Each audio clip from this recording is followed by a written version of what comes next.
Okay. How are we doing, folks? Everybody hear me okay? Oh, I might make some audio noise. Sorry, one sec. I have to switch the mic around. Matt Elder made it live today. Sweet. Awesome. Let me know as soon as you guys can hear me. Just say audio check, all good. Thanks, Arshita. And we got good on this camera. Yeah, audio seems to be showing. And then we have this camera. This camera is a little dark, like I'm dark, so that this isn't, like the light is just right on it. Maybe I should aim it a little bit more. It was aimed to another scene. So I could put it a little bit more on me. Yeah, I get lighter. Okay, this damn thing's bright as hell though. Need a diffuse box on it. Okay, so let me just check. Audio check. Yes, okay. And let me get into ZBrush real quick, 1 second. I've got this file. And since I showed you that head, let me make sure that we start with that head. Head construction 19, come on, there you go. Voila, voila, voila. All right, we are gonna look at the head today because I really think it's a great example of the anatomy checklist that I promised y'all today. So we're gonna look at this, which, you know, as the timing may have it, did a nice little video on for Instagram and YouTube as well. Playing around with, this thing's printed giant. I think, and this is just the focal shift, having a slight bit of a difference. Let me see if I can find it. I set it on the ground somewhere around here. It's not hard to find that thing. It's huge. Oh, it's on the CNC machine. Okay. So it's a little heavy. It's got some nice gyroid in it, but this is the head. And so I'm printing these out.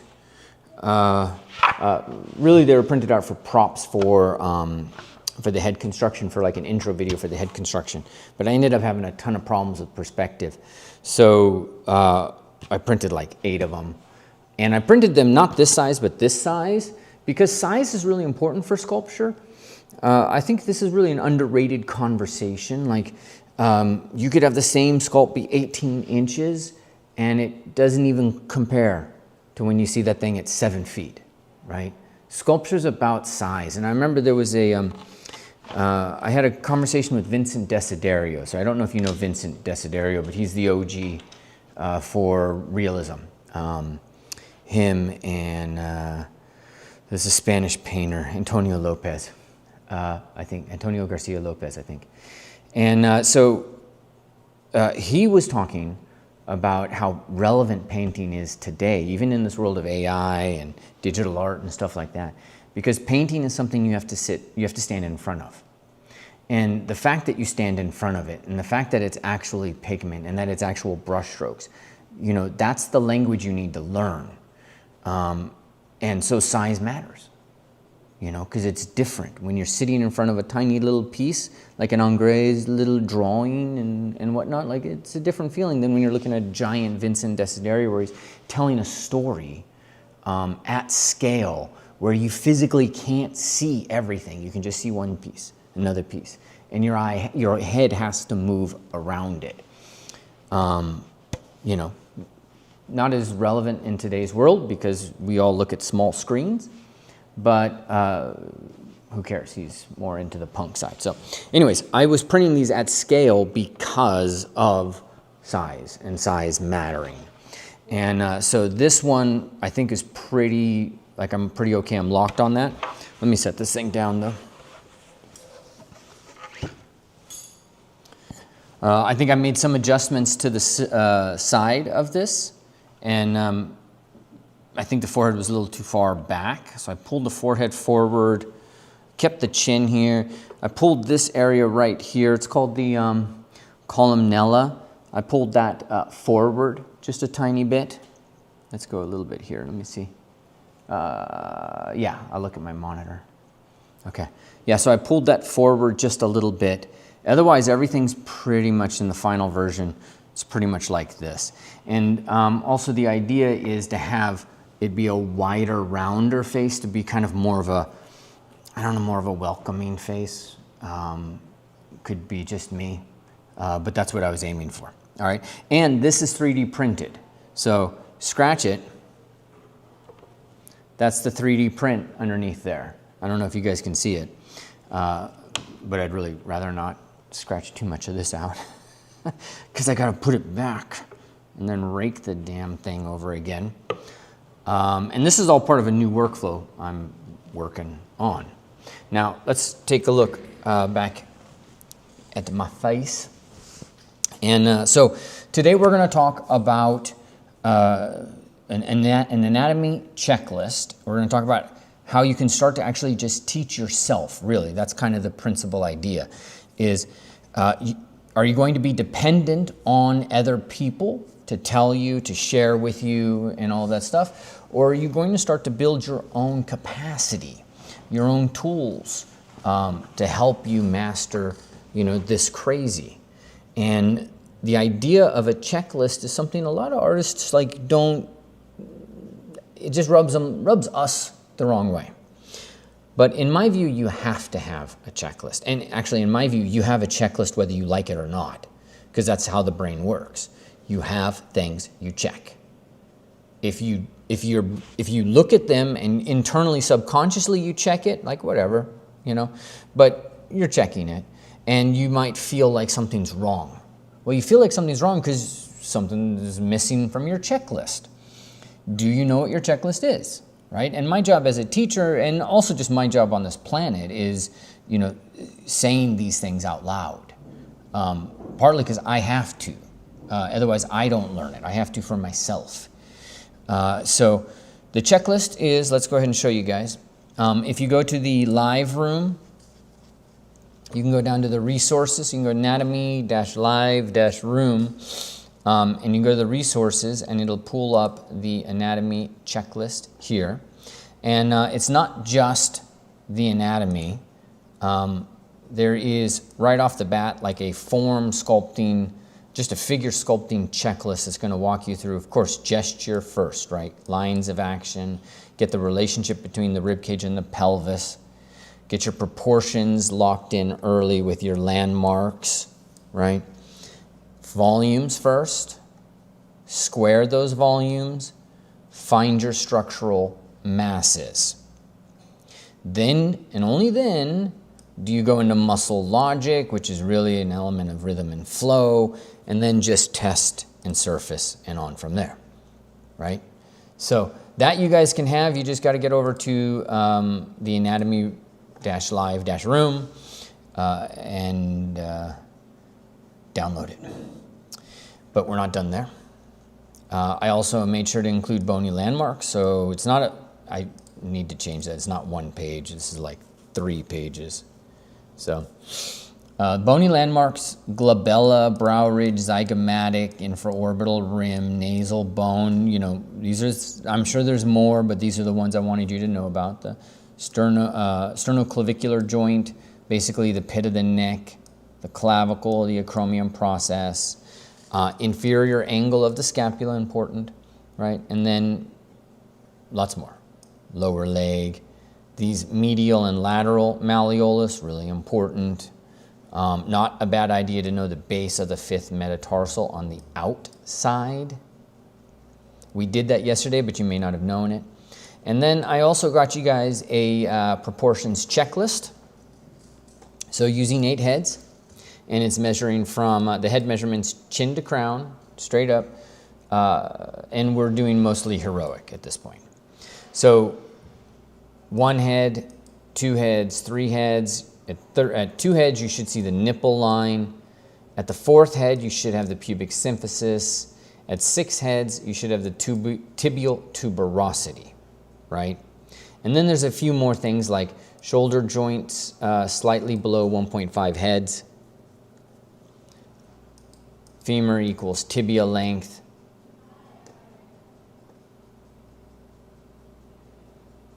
I think I need to adjust that. I'm not sure about that right now. I think they're yes and no. Shoulder width, crotch, common problems people have. Some people do have short legs. Some people have, extra long torsos or small hands, right? So sometimes these aren't failures. Sometimes these are just characteristics of the model. But these are things for you to double check, all right? So that's there for you guys to download. Let me see in the comments if there's anything. So audio's checking out. I actually thought the thinner printed one looks better. Yeah, I don't like, so there's different facial types. And there's a facial type for narrow face. There's a facial type for wider faces, right? And a lot of that's preference. But narrow faces just don't work for me, male or female. Mine is wider, the way I like to see them. But a lot of people were like, hey, I liked this other one, the thinner one.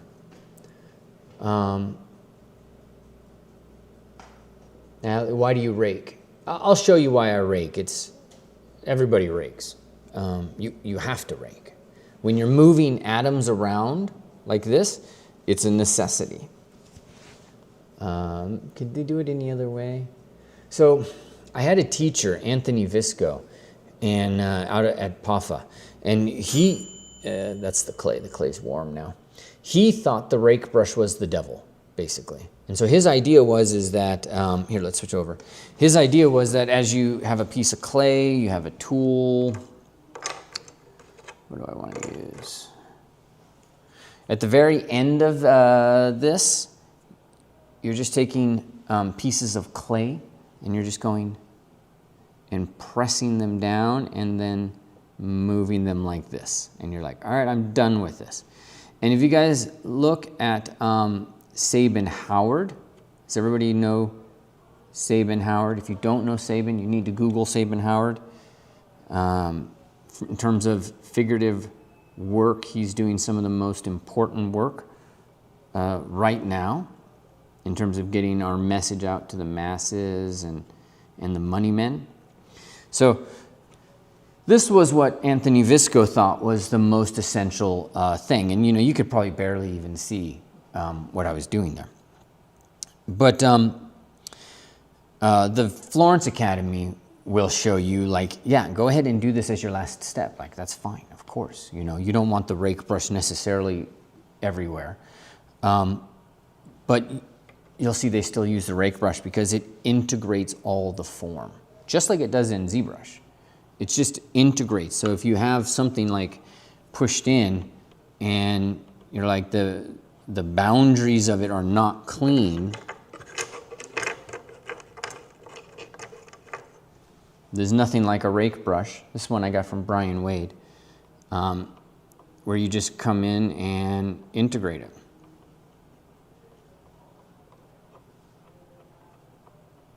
And now you can't tell that little pimple from the rest, and you can go in and kind of sculpt the form and figure it out from there.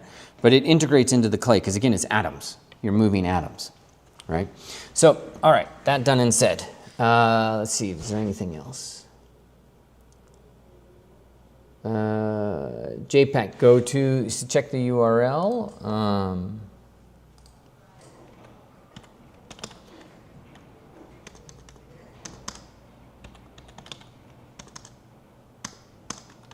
Anatomy, I don't know why that was hard. I can't do this on the computer. I have to do it on this one. If anybody can give them the link, that'd be great. Look like a rake. Dinner's ready. Raking is fine. All right, tidbits. Okay, great. All right, guys. So, anatomy-live-room. You're going to get to the anatomy checklist there. and just download this, keep this. It's not going to stay in this location forever, so grab it. It might disappear later. It's not even branded, anything like that. So this is just literally this morning for you guys. All right, so now remember, follow me on Instagram, Ryan Kingslien. And if you want more of all of this crazy, there's a lot more figure sculpting stuff that's going to happen once we are done with this as I kind of prep for figure sculpting. And then just remember that the anatomy course is open now for another 2 days. You guys can enroll and get in to the live classes, to the one-on-one mentoring, and to the core program. All right. Actually, you can go to kingslien.art and then just click at the top, and that'll take you right to the live room. Totally forgot about that. Okay, so we want to talk about the checklist, but I want to talk about the checklist in terms of sculpting a head so that you can kind of see that I always have this checklist in my mind. All right, so what are some of the problems that you have sculpting the head? I'm just checking to make sure it's recording everywhere. List those out so I can kind of see. I've got a giant screen over here to work with this.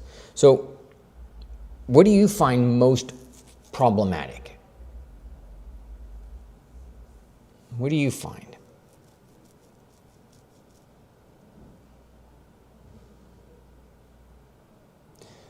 Tank guy, when do you consider your PC as the bottleneck for your sculpting? I think the PC is the liberator. Actually, the bottleneck is the clay because it needs space. You have to work it. You know, there's a million different aspects to that are kind of important. Okay. All right. Capturing the soul, that's hard. Dynamic pose. I always have issues with the forehead and back of the head because I need to estimate. It's always hidden behind hair. Juiced, you need the form concept. That's what you need. I'll show you the easiest form concept. Okay.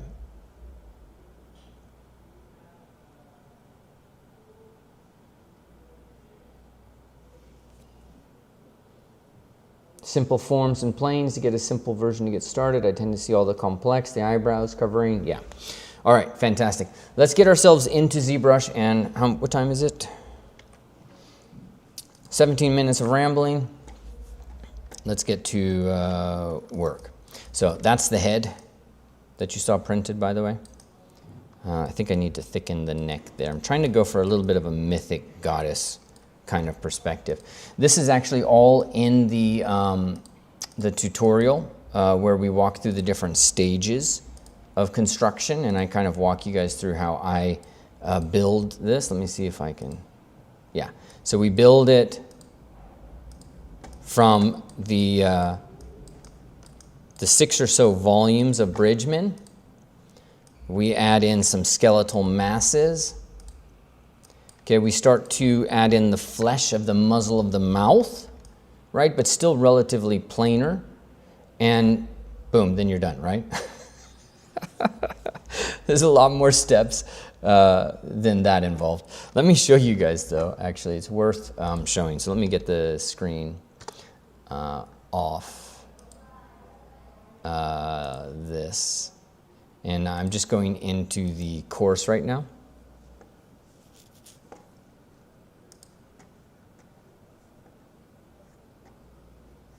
Okay, and almost there, and voila. All right, so first thing we do is we go from the 8 volumes to the skeleton, to the skull, really, around the eye. Then we're going to establish a bit of the nose. Then we're going to do the structures of the lower face. Then we're going to do the structures of the upper face.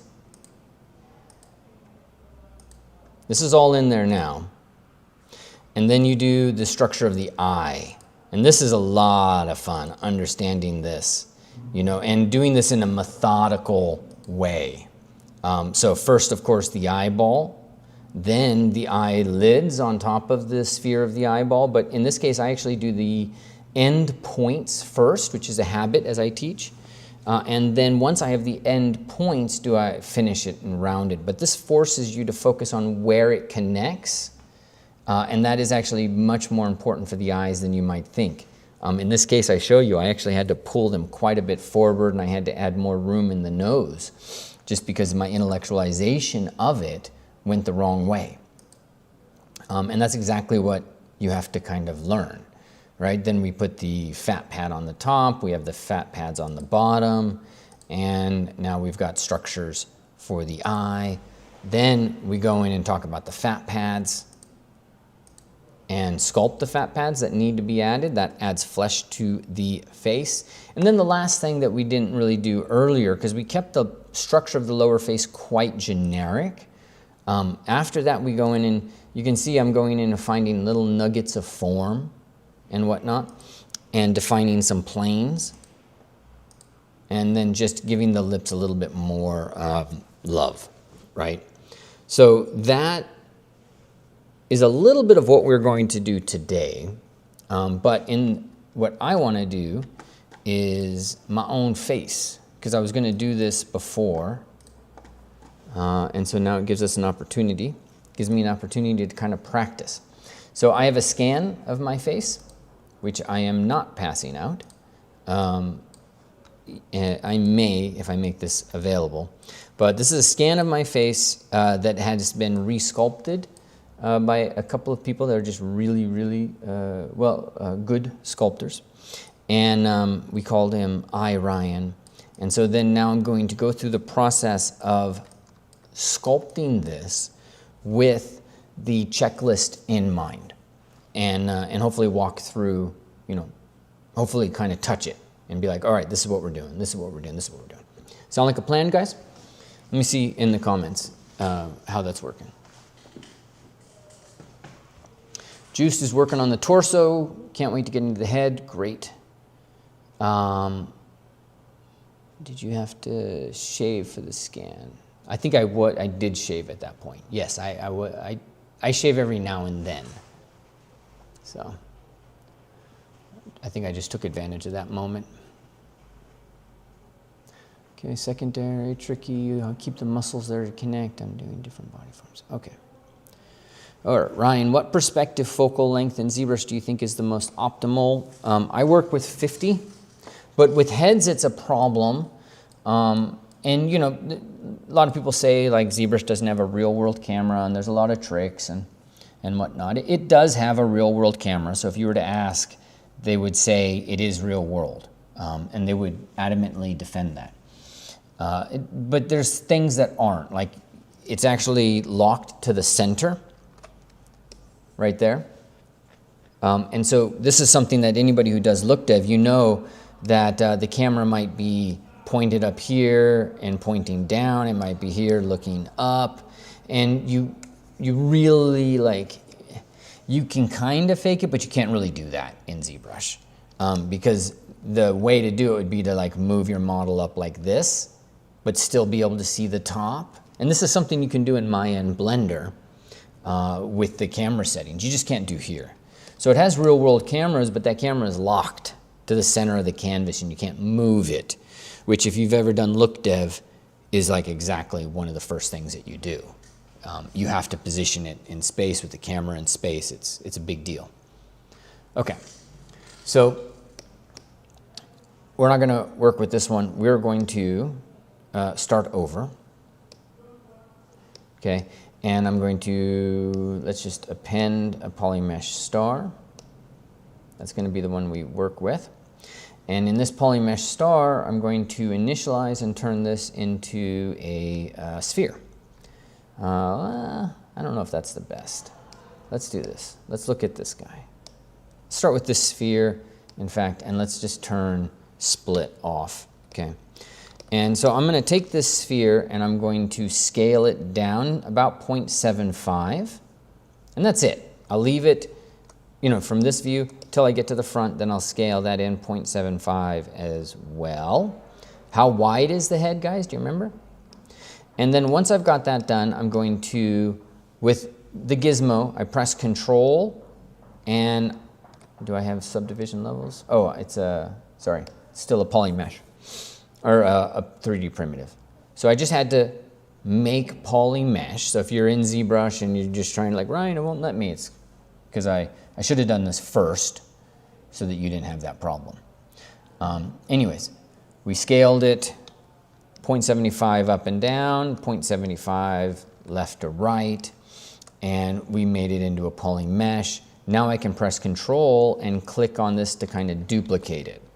So I'm going to just duplicate it and move it off the tiniest, and then snapshot it, or not snapshot it, but I'm pressing Shift as I rotate, so it locks in 5-degree increments, and then that becomes 90 degrees, right? And so right there, I have exactly what Bern Hogarth does. So in his book, Bern Hogarth, he makes the head out of one oval and another oval, and from there you can get almost everything that you need. We got a lot more work to do, but this is quite a useful tool for us, okay? Because it gives us the essential massing and everything pretty much immediately. All right, and now I'm going to go in and make a few changes, so to speak. So one of the changes I'm going to make, and the whole thing should be rotated. So I'm going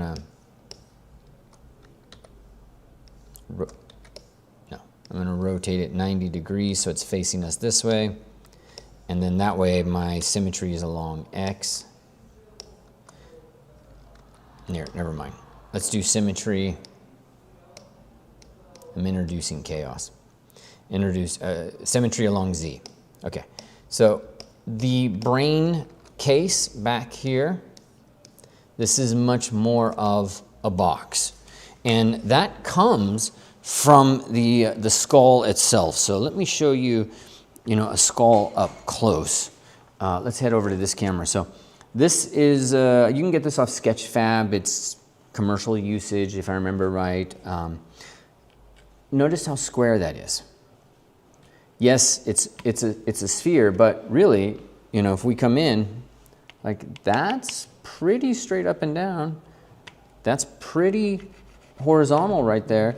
And then, yeah, there's a little bit like of a peak, so it's kind of like a house and a flat bottom, but it's square, right? And that squareness is coming all the way down, like it's a square box coming to right about where that mastoid process is, which is about halfway, okay?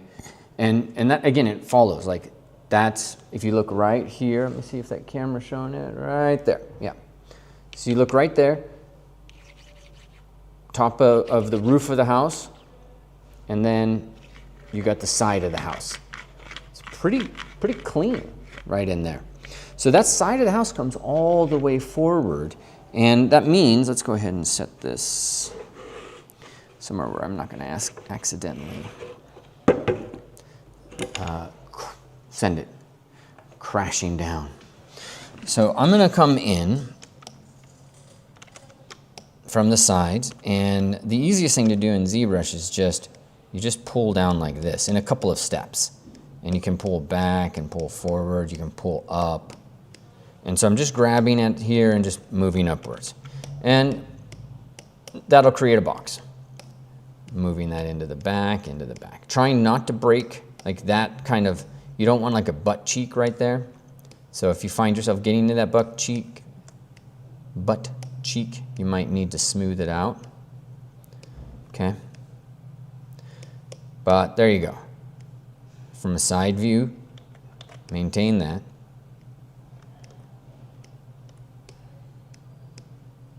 There we go.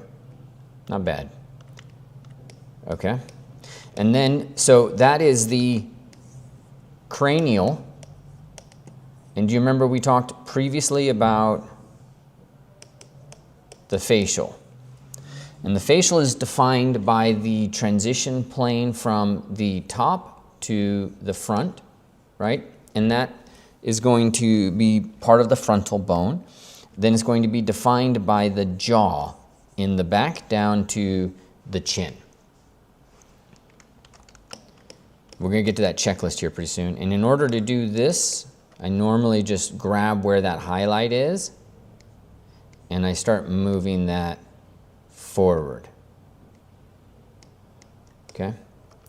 And so that quite easily creates the front of the face. Careful, you don't grab way out here and create a giant character of a face. We're grabbing the chin. The chin is a smaller point, right? So you want that smaller point. And that's, I mean, this is so easy once you get into the habit of building this way. Let's just figure out what the front plane is. And the jaw is going to be roughly half that distance. And then so, the only other thing, there's two other things I need to look at.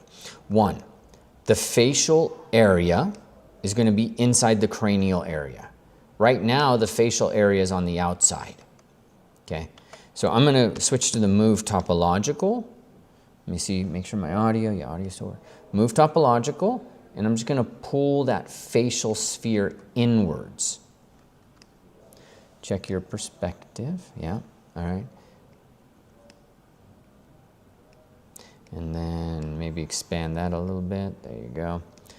And we might come in and add that frontal bone a little bit, but notice how I am trying to leave space between the frontal and the cranial. Okay, and now the last, well, one of the last is, we look at this from below and we say, all right, so there's the chin's roughly going to be an eye width. And then from here, you need to be thinking about the sweep of the jaw. And so this isn't too bad. I think it looks okay, but I am going to start to move a few points out a little bit. Like that. And I'll get the jaw out. There you go. And that's going to depend on how square of a jaw you want this character to have anyways. Okay. Anything else? No. All right. So, checklist. Where'd you go, checklist?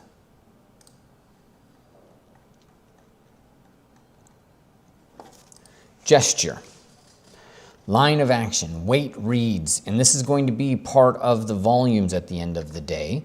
Like this is, we have the weight of the head, the brain space in the back. We have the part where the facial area is dropping down. This is part of the gesture. It's dropping down from the cranial area. We've got our proportions locked in, okay? And so the proportions of this is, let's look at it as a box.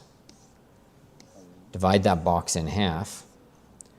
And so we have about 1/4, we have our jaw coming down. That's good. This is about 1/3 where you get the bottom of the brain space. And this is actually, there's a couple of really cool, this is Andrew Carr's first started to develop this, where he built this like dial where the form transitioned. Okay, and so he imagined that, you know, you had this form, this dial at the center where there's a dial of a watch, right? And you'd have a clock hand move here, a clock hand move there, move there, move there, move here. And then this one doesn't really matter. It's just going to be the brow. And then the face is going to kind of fall down from the brow, right? But we notice where those are. It's not right there. It's shifted to the back. And then there's another plane change that actually does line up, and then does not line up. Okay? Whew. We're getting it. Now, landmarks and volumes, maybe this needs to move. Landmarks need to move behind volumes because you can't do landmarks until you've done the volumes of the head. And so what are the volumes of the head? What's the form concept of the head?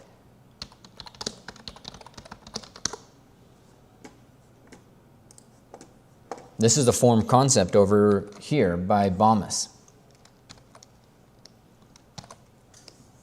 You know, where you have this cranial space and then you've got the prow of a ship right there. These things are very, very, very valuable. You can see how he translates that into the actual drawing over here. You can see he's really taken this quite seriously.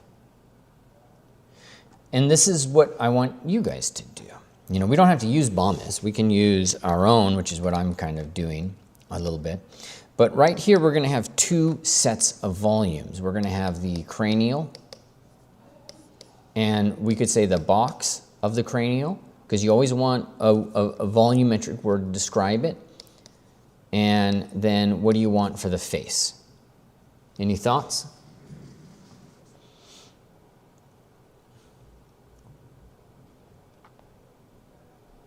Any thoughts? Any thoughts?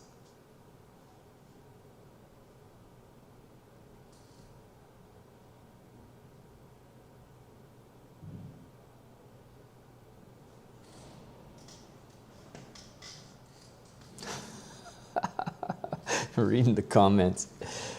Let's go with wedge. I think wedge is a decent one to go with. And there's a couple of ways to think about it. Like we could exaggerate this. So let me see if I can get, what was that?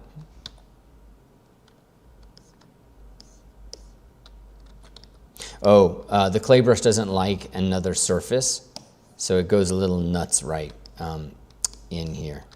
See how it's doing that? I can probably get away with it for right now, but it's going to be a problem. Okay. You can see like we're creating a little bit of a stronger wedge-like shape hanging out in there.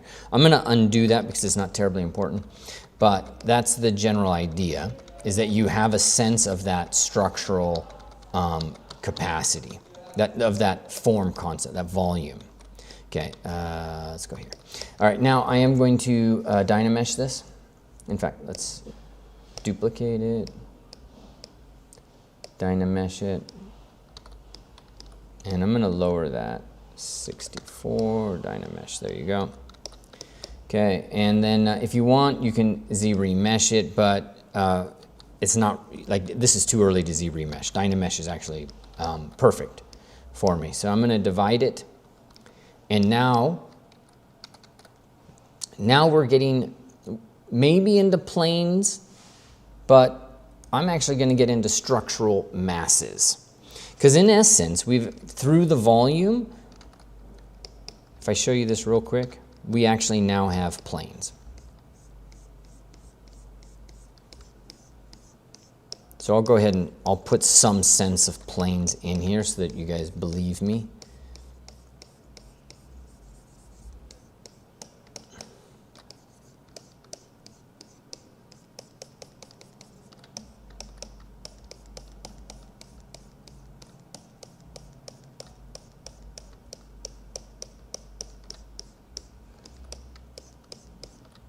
And put a little plane down here on the bottom, and a little plane in the back, and then another transitionary plane right there, right?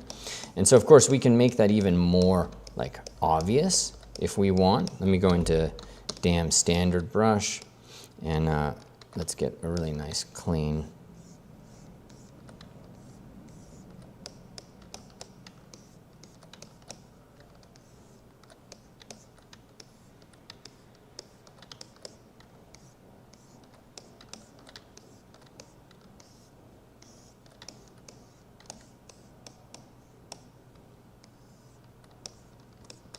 Okay, so that could be planarly what we're speaking about, and those planes actually match up with what we're thinking about with the skull here, where you can see you've got the side plane going all the way right to this area.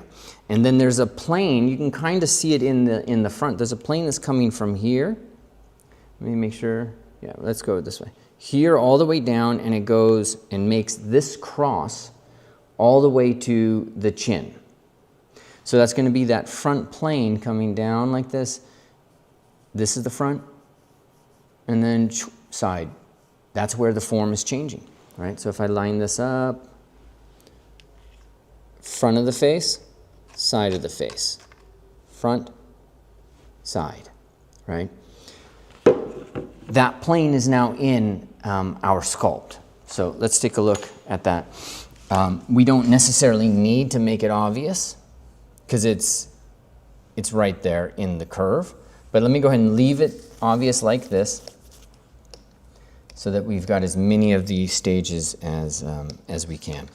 And so now we would go into the structural masses. So what are the structural masses of the head? What do you guys think? What are the structural masses of the head?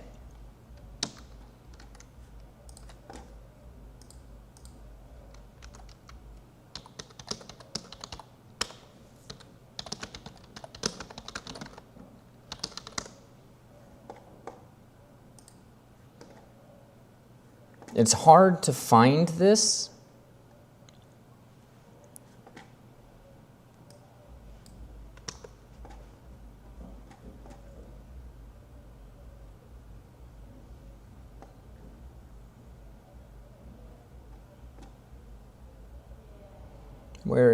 We can talk about it a little bit here. I didn't know that was still up there. So the structural masses that you'll see from Bridgman, let me dive in and see if I can't actually find it in my sources. So let me make it so you're not seeing my computer source reference. I want you to see Bridgman's drawing on this.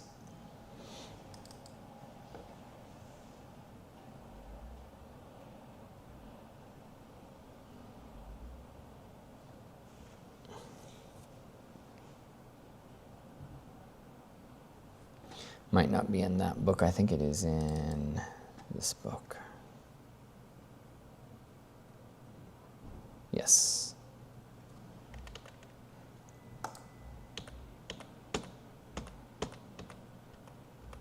Almost. There you go. Okay. Distribution of the masses of the head. Notice what he does.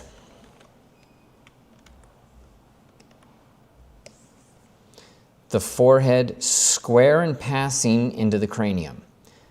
The cheekbone region, which is flat, the erect cylindrical form, that's the base of the nose and the mouth, and the triangular form of the lower jaw.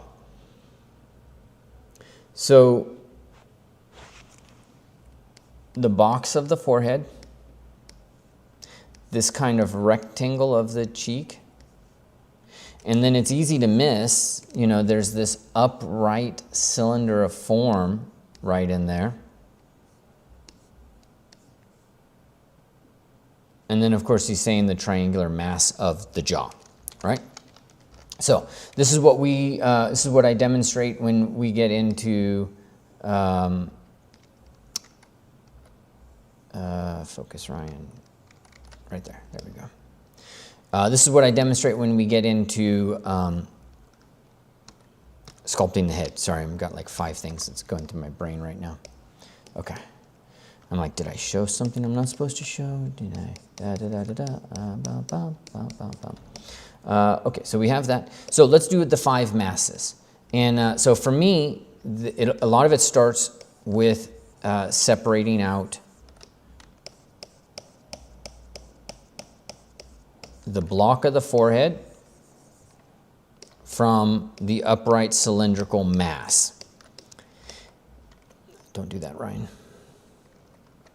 This might not make a ton of sense, so let me actually explain this another way that you'll be able to anchor into your sculpting practice, I think, a little bit better. So, yes, that's fine. So I'm going to come in here and I'm going to sculpt the eye line, okay? That's what I'm sculpting, and I'm going to check, am I right or wrong? And man, you can see this is a lot of perspective distortion. We're going to go halfway, and I am like nowhere near it. Like that is actually right there. There you go. That's better. And the eye line is right there. So I need to go up a little bit more for the brow.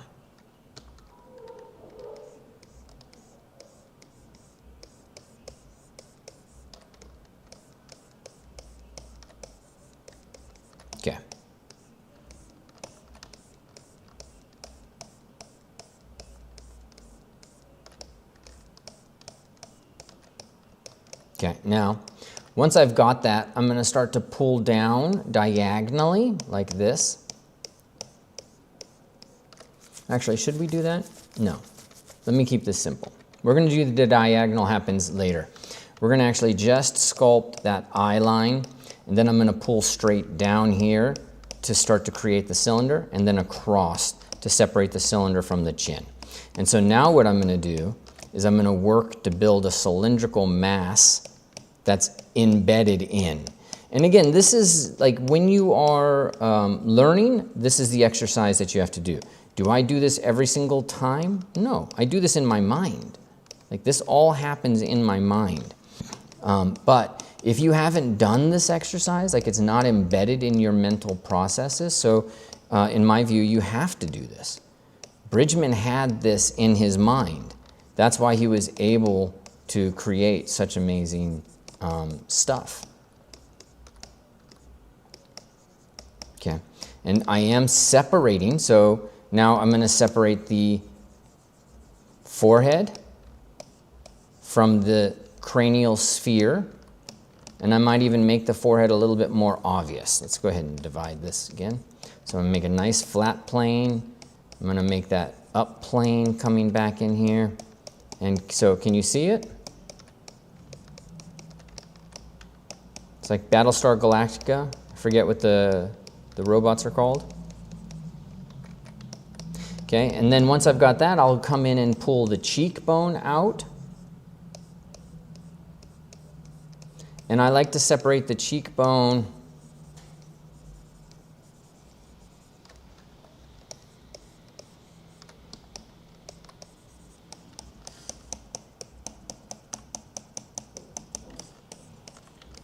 I'm going to separate the jaw, or the forehead, sorry. Let's come in and make that really kind of a clear distinction. And then let's give that cheekbone some love. Do we know what our proportions are here?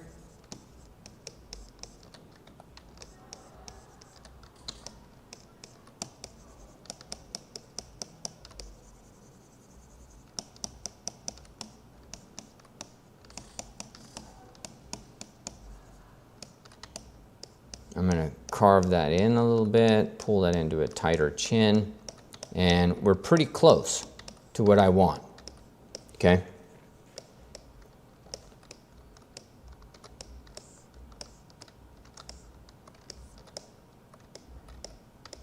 Within this is all the structural elements, the structural masses that I need to start. It's not all of them, but it's really kind of close, right? And so we've envisioned the forehead, sorry, wrong camera. We've envisioned the forehead. We're getting this triangular mass for the jaw. We're establishing this kind of cylindrical shape here for the maxilla, down to the alveolar, down into the teeth basically, and into the chin, right? So we're getting this cylindrical mass that the nose sits on. And then we've got a rectangle that's going to give us the front plane of the cheek and the side plane, all right? And we've started to separate the frontal area from the spherical cranium, okay? And we're being a little bit more obvious, right? But that's the whole point, is to have these concepts and structural masses in our mind, right? Now, let's take a look at a couple of other important parts of this. So let's see, where's Ryan? Yeah. I'm going to actually bring that into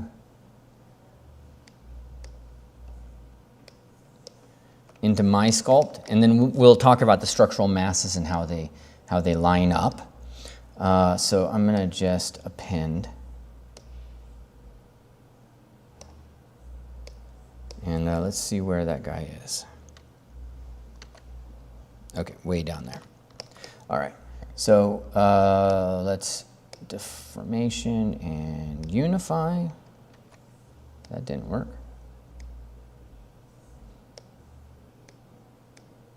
Okay, so we're going to unify that.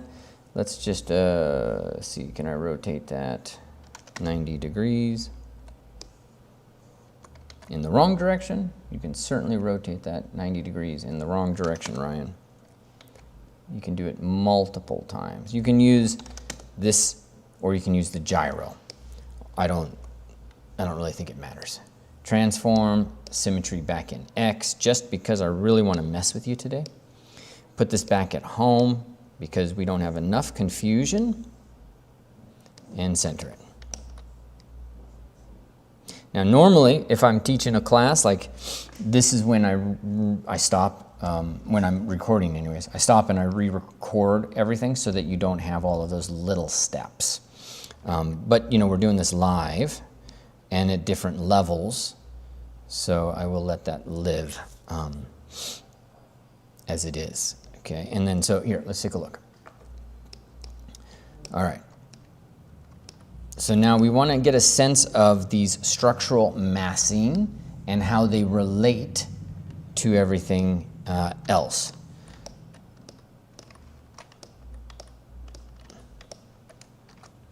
So, block of the forehead. Okay, block of the cheek. That cylinder. And then the little bit of the chin and the wedge of the chin. So, wedge of the jaw, a little bit of the chin. This isn't horrible, but we probably need to move it forward. Probably gonna have to tilt that backwards because I've got a little bit more Cro-Magnon going on. That jaw, that looks okay. The cheek, I mean here, I think. But this is going to be important to kind of pull this back as we kind of go. We're going to have to pull the orbit of that backwards to open up space there. And that's something, that's a step that we will 100% start to do. So let's turn perspective off. And I'm going to move the cheek.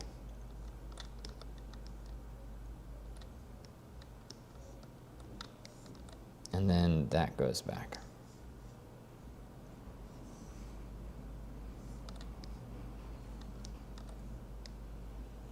Okay, let's get the jaw. Let's see, that is fine with me.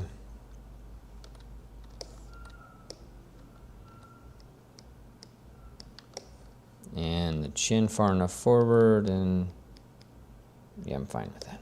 Okay, let's check our overall width.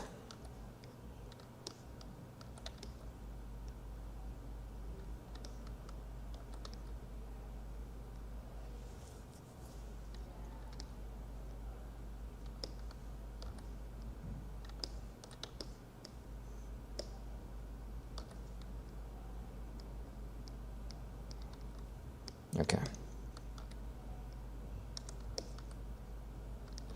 All right. Orbit of the eye, right about, let's move that out a little bit more. Okay.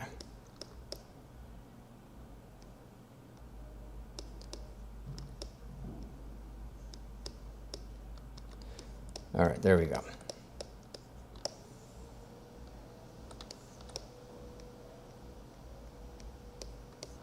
Okay, hold on one second.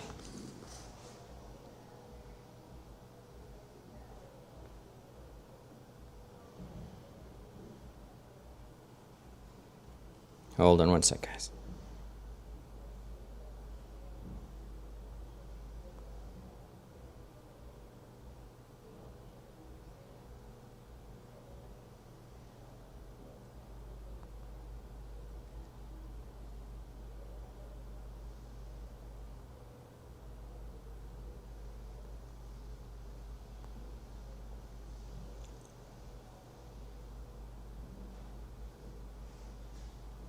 Okay. All right. Okay, so now once we have this, this is what I would consider to be a normative, a normal kind of, you know, we're in good shape. And again, this isn't something that I would necessarily do all the time. It's something I have my students do, because now you're actually applying structure to something real, to concepts. And you know, rubber hits the road, right? So now I'm going to start drilling down into deeper and deeper structural masses, and and just kind of, it's a rabbit hole, you know, from here.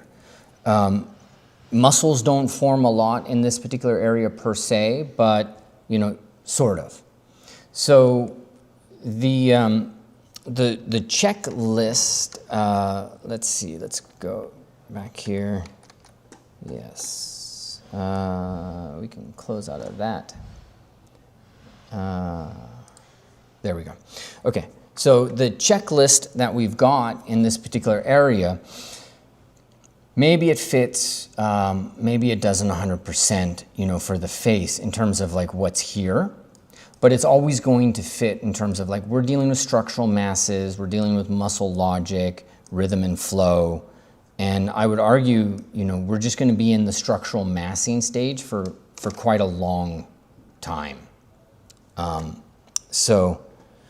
Let's just kind of get back into this, and then I'm just going to show you guys, like, I'm just going to start sculpting and thinking about that.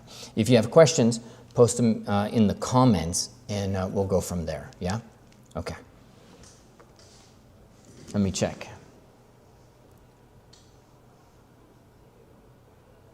Yeah, and as Matt says, this is 100%, it's a concept I teach, so obviously I know how to demonstrate it, right? Like I had to learn it.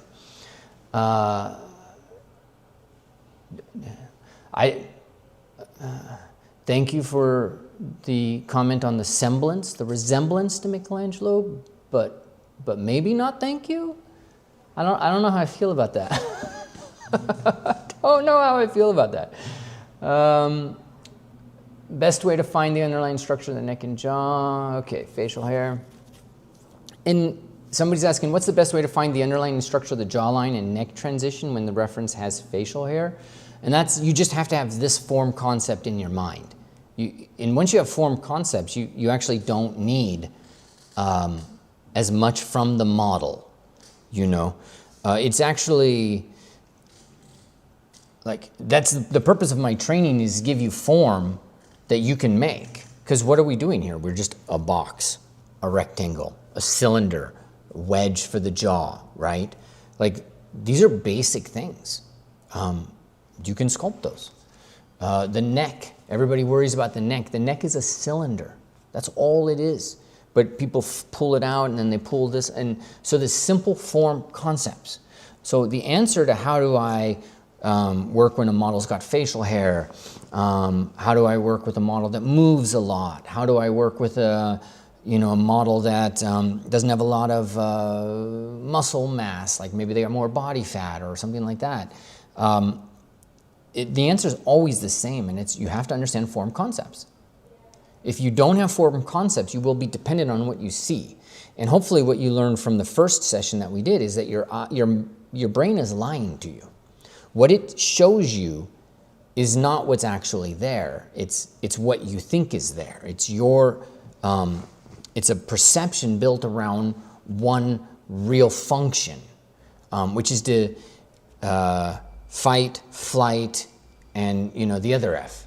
So the brain is only focused on those. It's not focused on sculpting. It's not focused on understanding the topological curvature of somebody's forehead.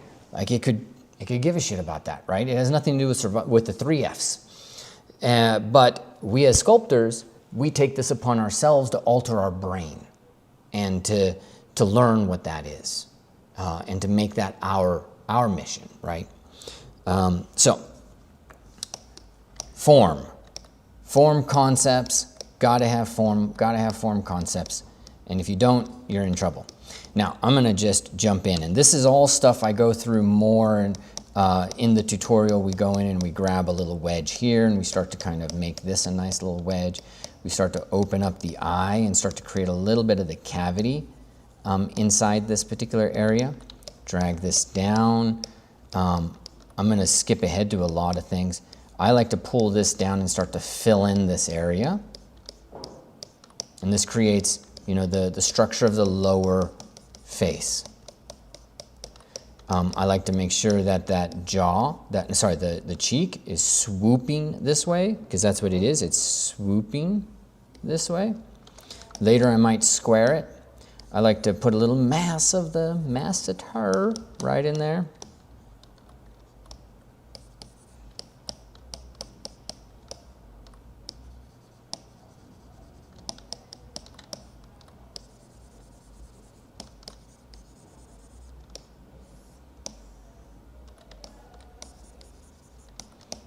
Okay, I'm gonna start to find some of these landmarks, start to alter the way that these guys live and breathe. And then let's go in and notch in that nose.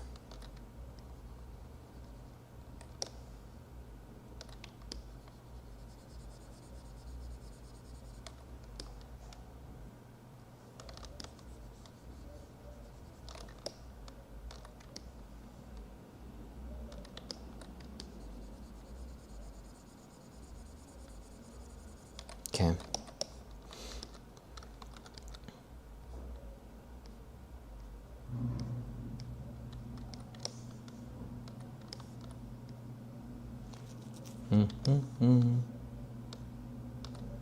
Look at how far that nose pulls out. Like, we should get all the forms. You can see I don't have them.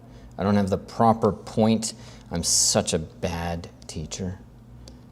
We didn't do this from the silhouette, from the side view, so now that nose looks crazy. Let's leave the nose here, and let's just pull all of this forward from a side view. Turn perspective off, and just be like, all right, all right, all right.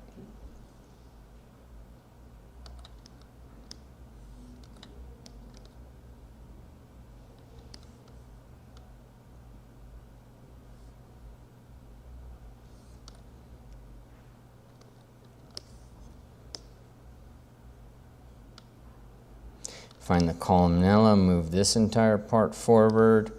Find the chin, move that entire part forward. Yeah, we're gonna do the lips here in a second. Check this from this view, that view. Okay, and then the nose. And now that tip of that nose is actually working. And voila. Okay, cool. Now with the nose, I'm going to focus on, no, let's redo this. I'm going to focus on nostrils. And what's going to happen if I focus on the nostrils?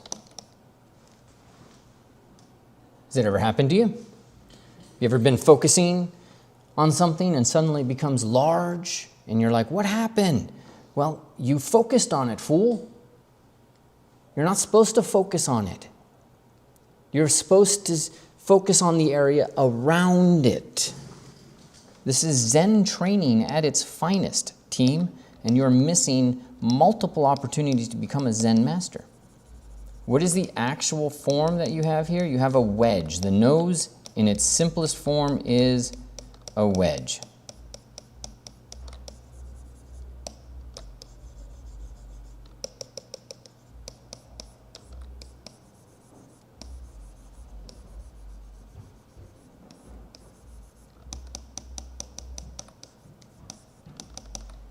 Okay, we need to define the boundaries of that wedge.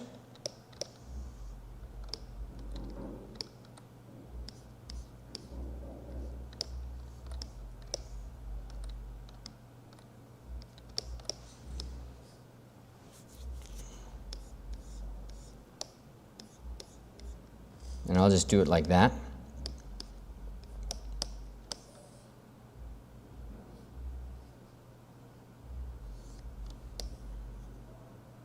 Okay, yeah, I'm okay with that for the most part. Okay, and then make sure that you got your width. The width is off, so I'm gonna kind of average because my face is not symmetrical. Go figure.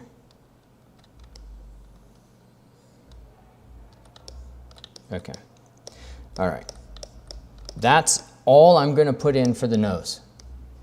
Maybe the next thing might be the Disney princess line that I always try to tell people about.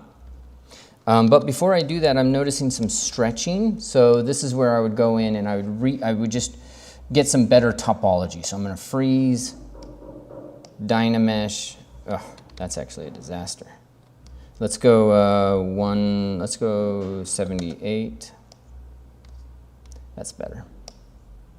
And then unfreeze.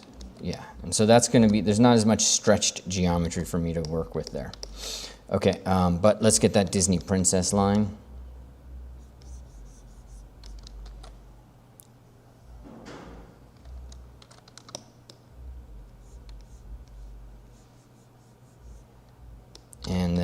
get the bottom to be this kind of rounded form.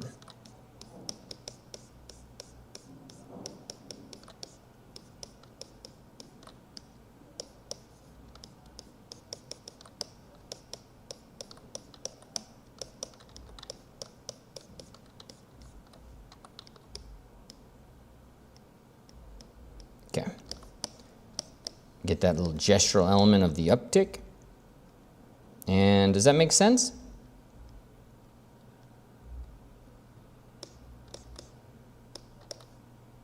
Have you guys seen the videos on the Disney princess line? All right, there we go. Okay, we're starting to get there, right? Any questions? Shout them out.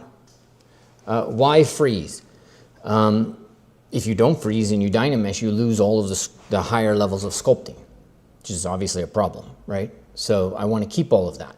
So you freeze it so that you keep it. Then you can change the bottom topology, and then you project the old back into that new topology.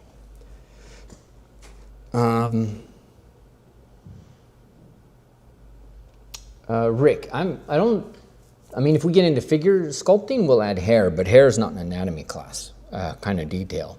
So I don't think I'll have that. I mean, I got things I want to do on torso long before I add hair there. Okay.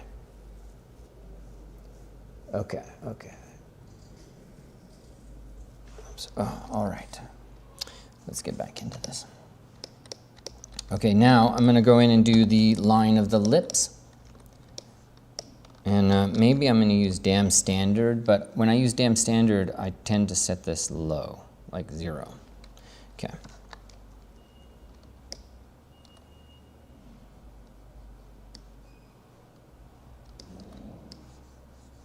Yeah, I'll just pull my line down like that.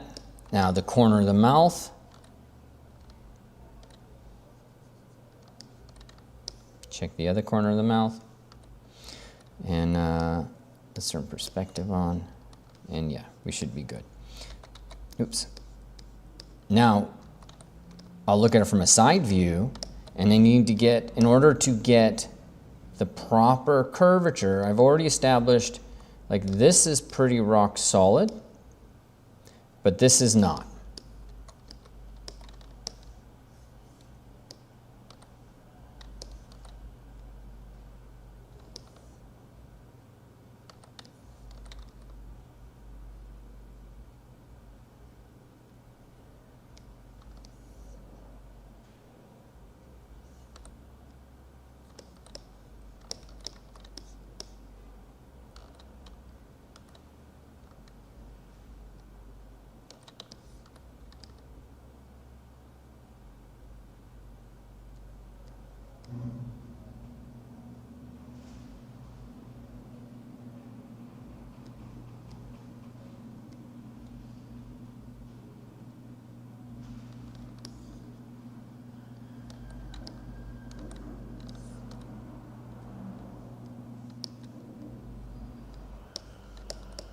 Okay.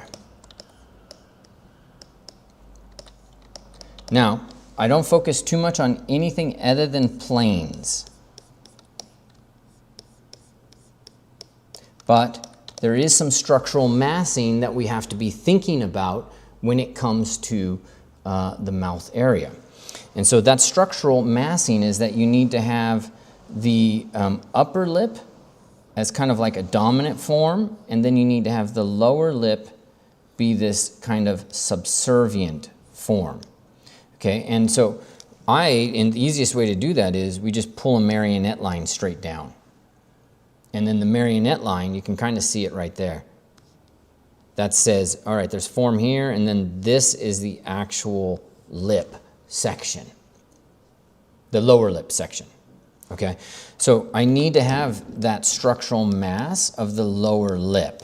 And so I exaggerate it now, but what's kind of really relevant about the way that I build it is that it's kind of like these two columns.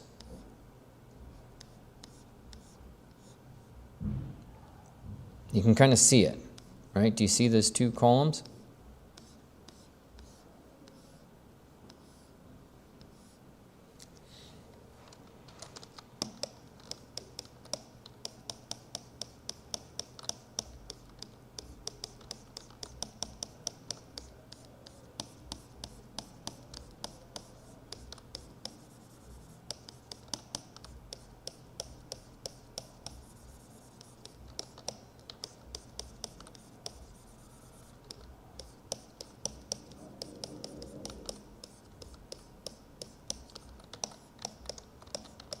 Getting there. A little too wide.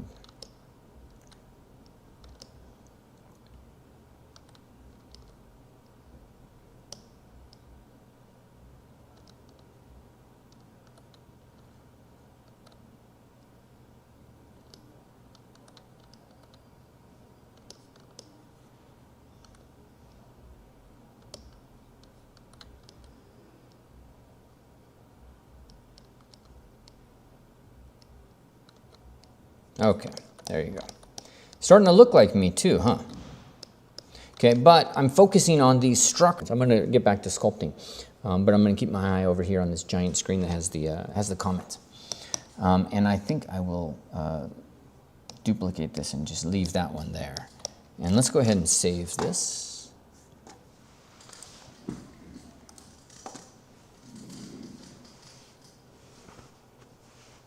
Uh-oh, we have a lag. Did anybody else experience the lag?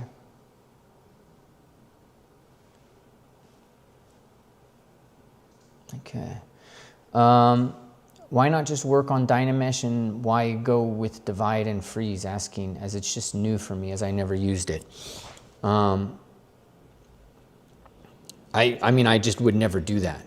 It's not it's not my workflow to constantly work on Dynamesh. Dynamesh was not designed to be your main working topology. Dynamesh is only designed to give you new low resolution levels so that when you sculpt at your higher subdivision levels, it's better. And it's a cleaner, smoother experience. No stretch, things like that. So maybe the answer to it is because I work with subdivision levels, and Dynamesh, it doesn't work with Dynamesh. What's your take on achieving a perfect likeness versus, I mean, I don't know anybody that gets a perfect likeness from every view. It's usually from one or two views, and there's a couple of guys that do just amazing work at that. It's not my thing. I actually loathe doing that work. I do not enjoy it at all, from a personal perspective. But that's because I'm focused more on the artistic and the stroke and things like that. Okay. All right, so we dropped. Why did we drop? Let me look real quick at what it says about the bit rate. Yeah, the bit rate's higher. Maybe it was just a temporary glitch. Okay. I'm going to try to describe the infraorbital margin.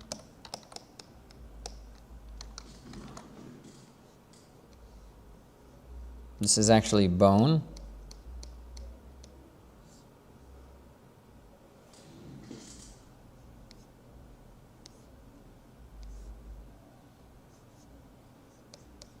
And then there's fat right there.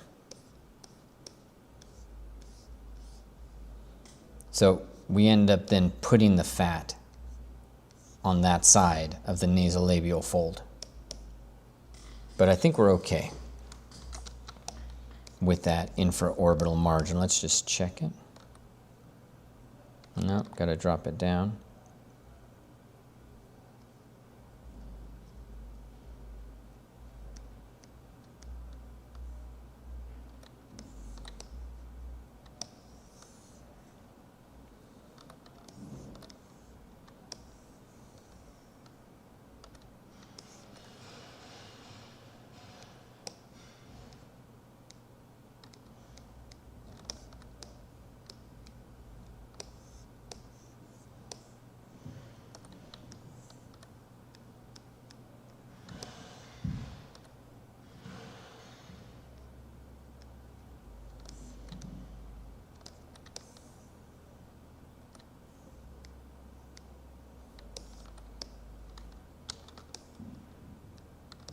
And then make sure that that's got a sweep. Notice that sweep. This is really important.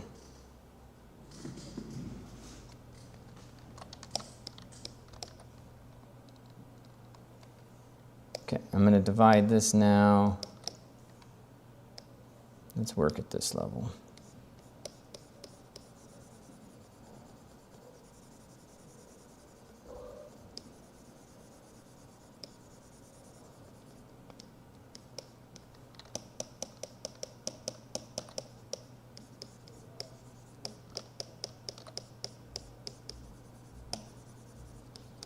Now we can start thinking on these kind of part by part basis, but one of the things you can never forget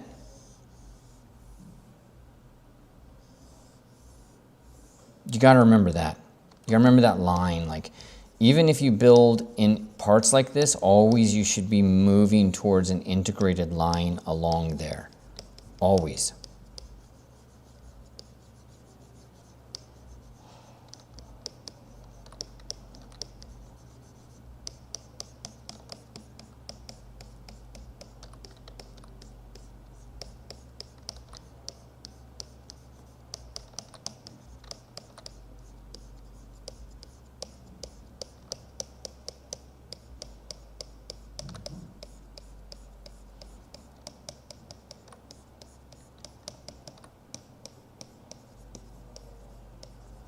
Okay, I'm going to get a little fat. I can sense that fat is there, but the bigger form is showing up here. So I'm going to add this and push that in a little bit.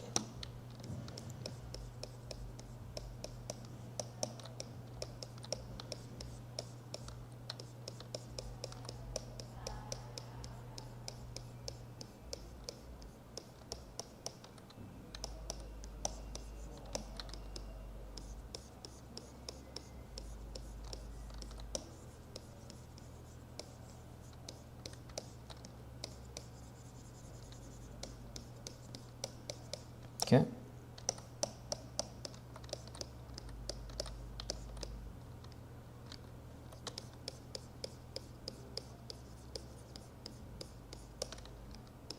Now, the lips, just so you know, like it's so easy to make these work. And don't forget the corner. Like, just putting that corner in is actually a really big deal.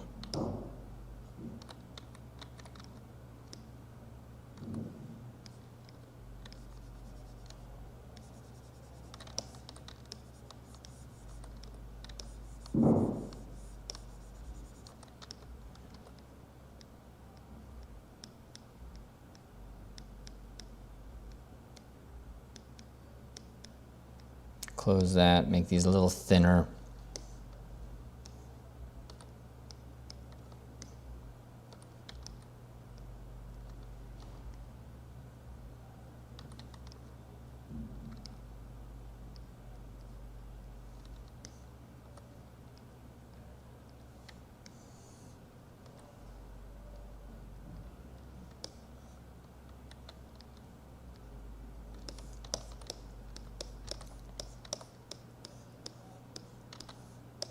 Okay, now I need to get into some structural massing because look at this.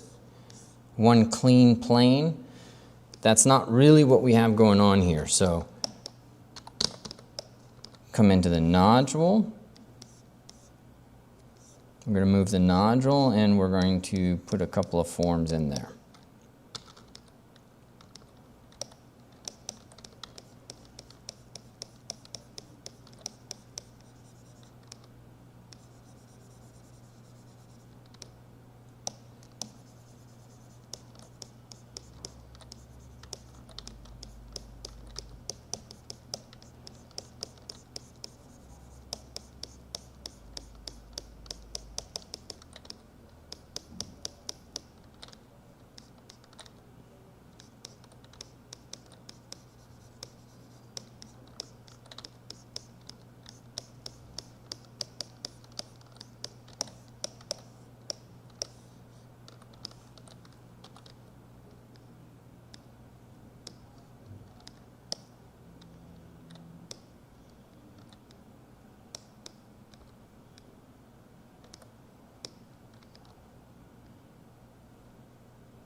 feeling frustrated right now, and it is affecting me.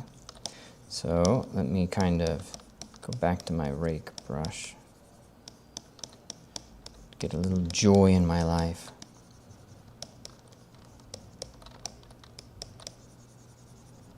Try to figure this out. But we'll see. I'm probably doing something wrong in process, but just so you know, I'm experiencing severe frustration, which is good.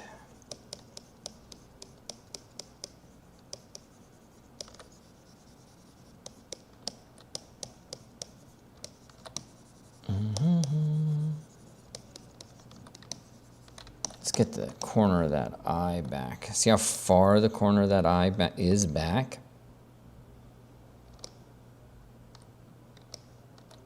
It's crazy.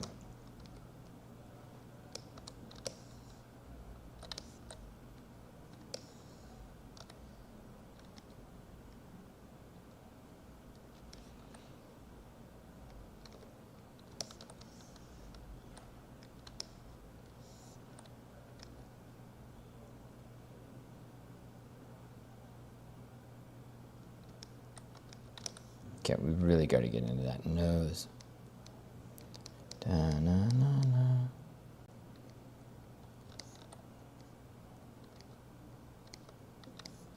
Okay.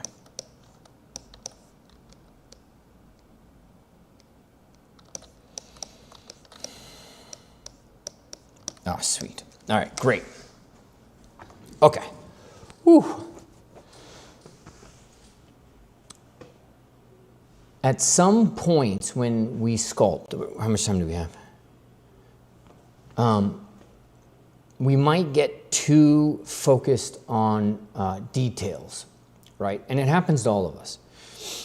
We start to pick like a thing. So you saw I focused on the nodules at the side of the mouth, right?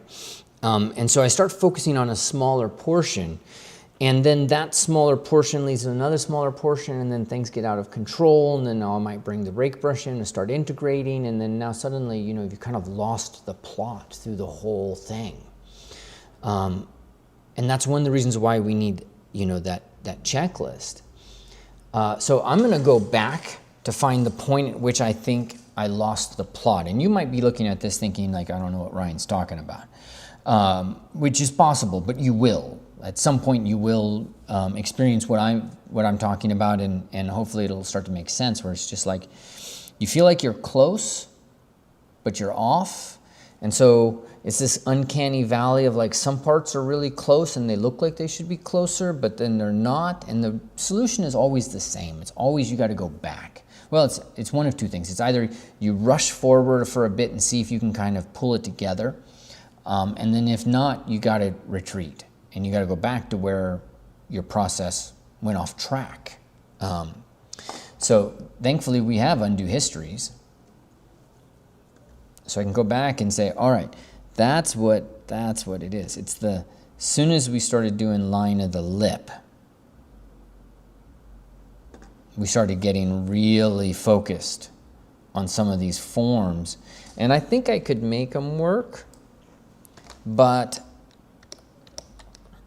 I got to get rid of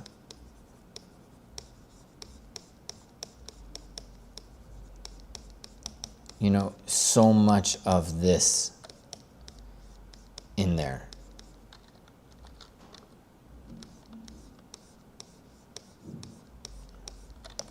There's just something there that's really messing with me, not to mention the symmetry. So let me try to brute force through it.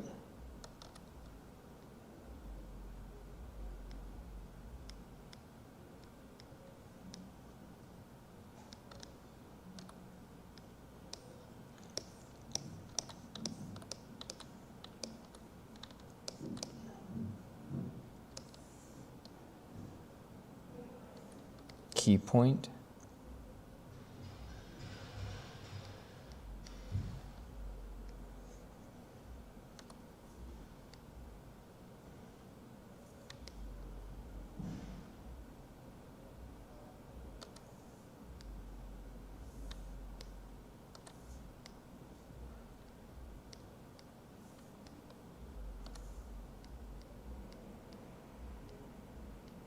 flatten that a little bit.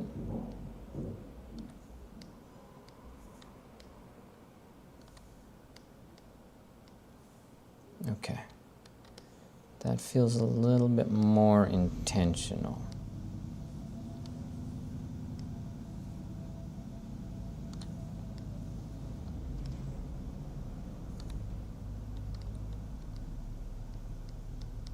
Okay.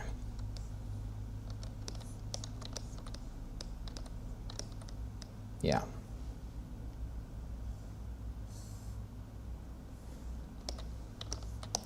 I had these lines, I had these bumps, but this cross section was in no way accurate. Does that make sense? So,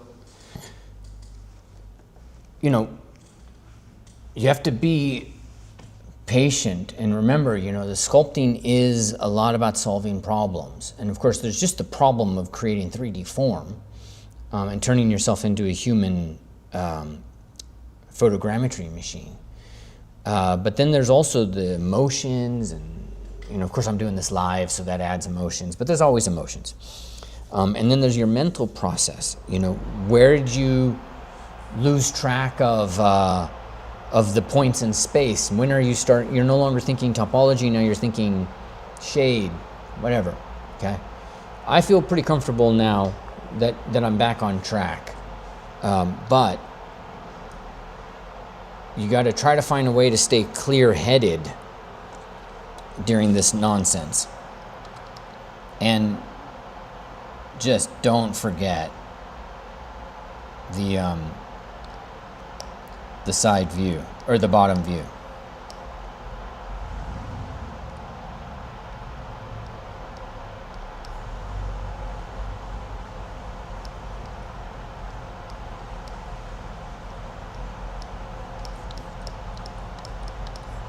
And I am going to go in and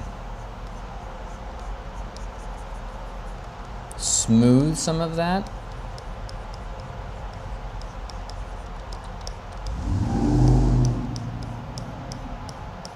This gets very gnarly.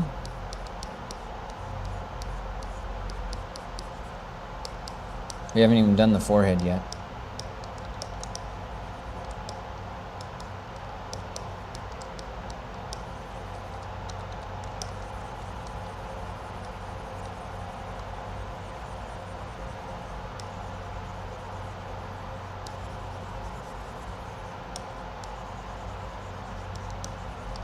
And there.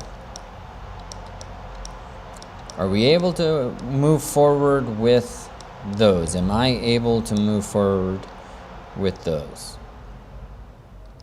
I don't know, but when you spend so much time on it, it's like,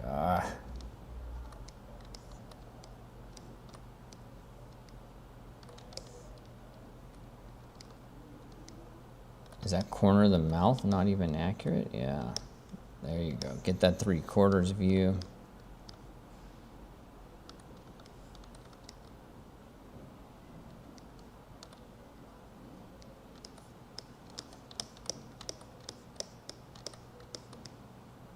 And there. So, you see me over here focused on lips. And I don't even have the full, I didn't even sculpt a 3/4 of the face. Rookie mistake, right? But you can make that mistake at any point. I've been sculpting 30 years. Your brain lies to you. And so you need a checklist, you need a process, you need something that also gets you out of trouble. And there's so many different strategies I have for it that, it would be a weird book. When this happens, and like 5 people would have that problem. So the big problem, of course, it was the curvature of the lips, but then the other problem is that the fleshy part here was not actually pulled forward enough. And by not being pulled forward enough, my face started to look thin. And it wasn't me, not like in this scan. Now we're closer. But this is one of our battles, is constantly kind of pulling a form this way so that it kind of shows up more. So like you can see in a 3/4, like let's just switch over into this view and get rid of that for a second. So the distance between the corner of the mouth and where that form turns, let's rotate it, like how far out is this in that conversation, right? This is one of the things, like you have got to sculpt 3/4. Let's go right there. I'm gonna look at the monitor. Yeah, that's a good one. Let's go a little bit here. You need this exact 3/4 so that you can see how far the corner of the mouth is kind of pushed in versus this side plane right there, right? And so that you've got to know from both views. And so I'll come around and I'll be like, all right, so at what point do I, as I rotate around, like, so I go like this, and now you just see lips, right? And now I come around here and you're like, all right, boom, now I'm starting to see some of the flesh along the side, right in this area. And then I'll rotate this around a little bit more, and now you're actually seeing sort of some of the masseter, okay? So of course it's in shadow a little bit, but rotate your model around. Uh-oh, I'm gonna need that. Rotate your model like this, and you're trying to pay attention to at what point do you start to see this? What point do you see this? These are like little, I don't know how you say it, they're like little light posts, lighthouses that show up as you kind of curve over the ocean. You're like, there's that lighthouse. You go further and then curve of the earth, you're like, there's the other lighthouse, right? And so that's one lighthouse, that's another lighthouse. And you have to judge, like, how far have I gone, how much rotation, where are they lined up? And you should do that before you start doing the line of the lips. I didn't. So then I go into this rabbit hole of like, it's right, it's wrong, and I don't know what's right, and I get the curvature from the bottom, but it's still not right, and then I feel like something's wrong, and now we're in a better place. Very easy to get flustered, but always it's process. And that's why I always say process is power.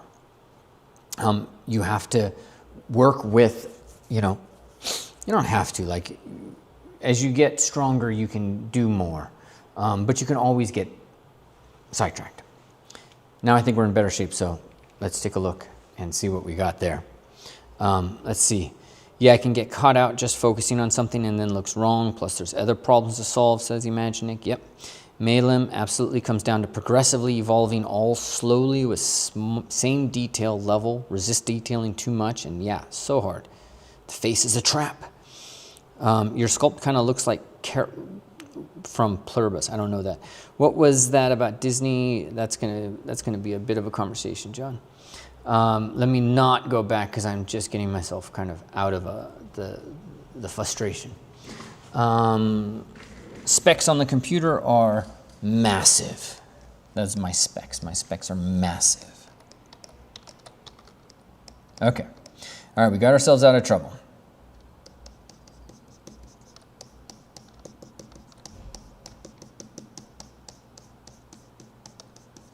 Now, forehead. In the forehead, I'm going to do a couple of simple divisions structurally. I like to separate brow from frontal eminence, and then just make sure you know where your temporal line is.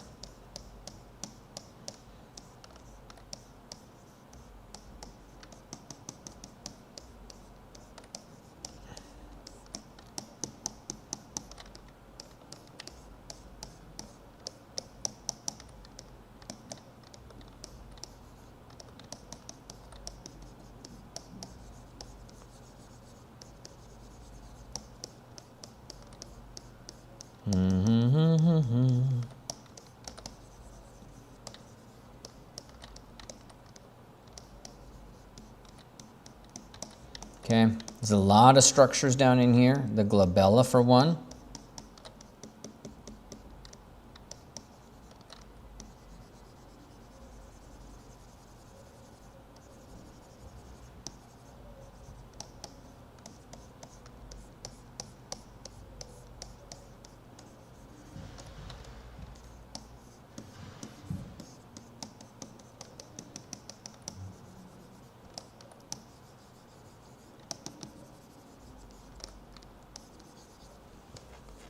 Okay.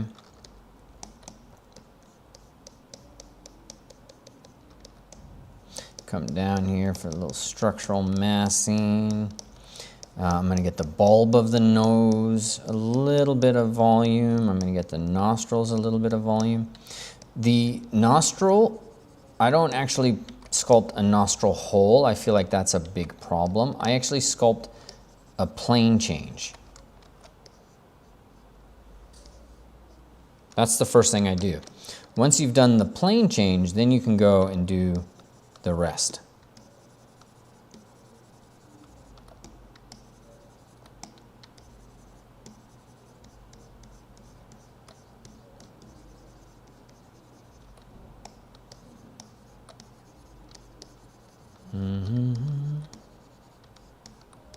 Careful. And one of the things I emphasize in class is you want to get to you want your sculpture to just kind of evolve. When it doesn't just evolve, usually your process is in trouble a little bit. So, which is certainly what happened. My process was off as I did this. Okay. Let's go and say,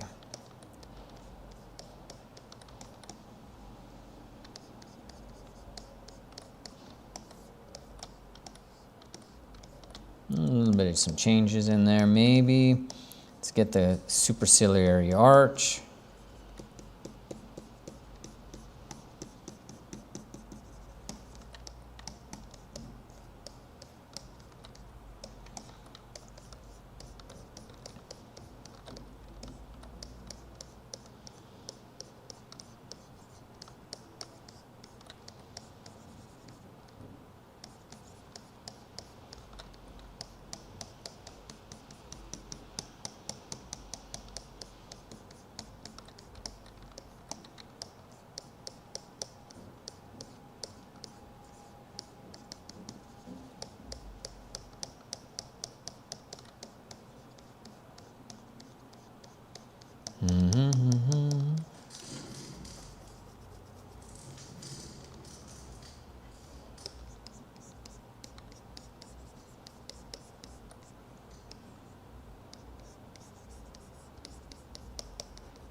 This is a really important form, easy to, that external angular process of the frontal bone.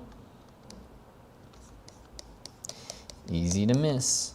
It's its own entity. All right.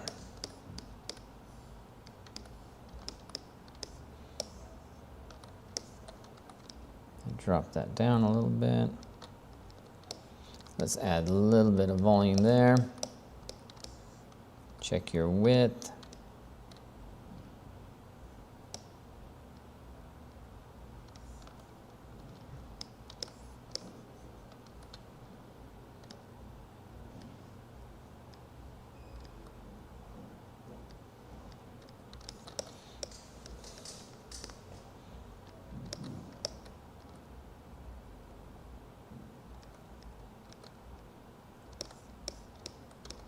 All right, and now, what do we know about the eye? How do we want to approach, the eye itself? And how much time are we at here? Okay, good. You have to have structural masses. You have to have anatomical muscles, ligaments, and things like that. So what do you guys know about, the eye itself? I'm going to share with you what I know and part of what I teach, but it's a checklist. We're going to do the septum. No, not the septum. We're going to do, I think it's the orbital septum. Oh, no, I forgot what it's called. There is this ligament that separates the fat and the optic nerve and all of that stuff in the back of the eye from the fat and the muscle on the front of the eye. And it creates this fleshy barrier.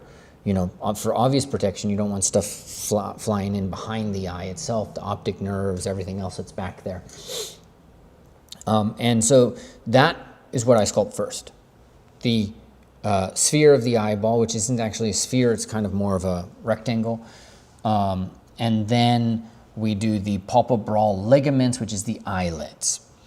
And so one right after the other. First, the orbital septum.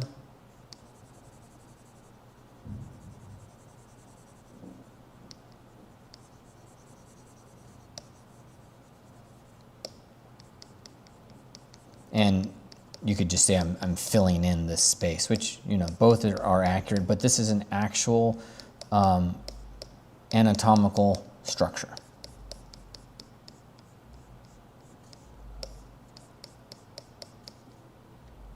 Okay, then once we've got that, we come in with the ball, sphere.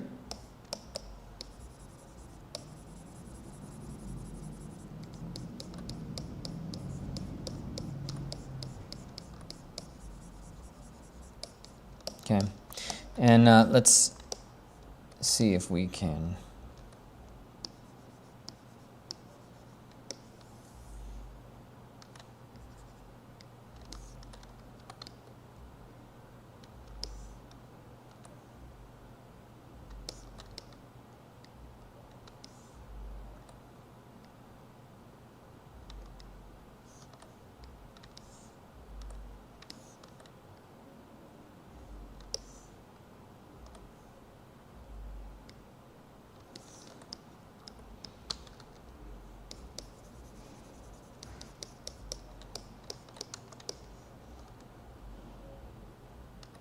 That's good. Now I'm going to look and say, all right, so the orbit, the eyeball, I'm going to put right on that outside line, okay? And the inside I'm going to put right here. A little bit, there's the caruncula. And so that's the mound I want to create between these points. They line up also, if you look at it from below, they line up with where that form is, that eyeball is really existing. Does that make sense? So, might as well lock it in.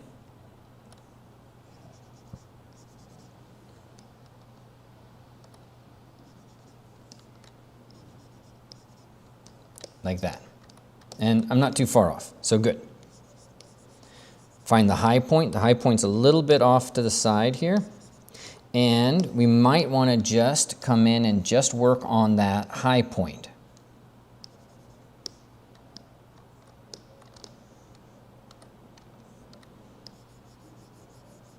Let me get that contour. Get that contour to work from all these views. Like that.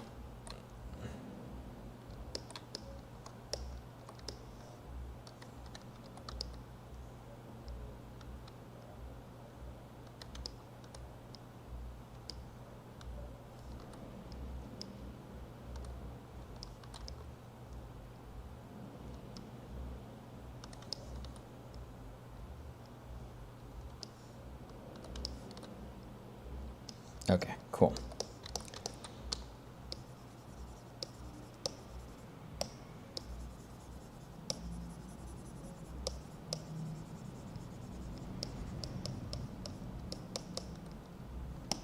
I'm going to go in a little bit from there because that was actually, I need to sculpt the eyelids on top.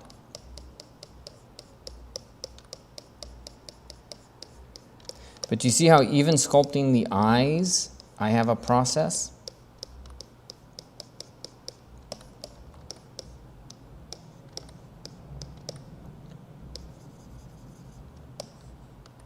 This is what I really want to impress upon you guys. This process is very important.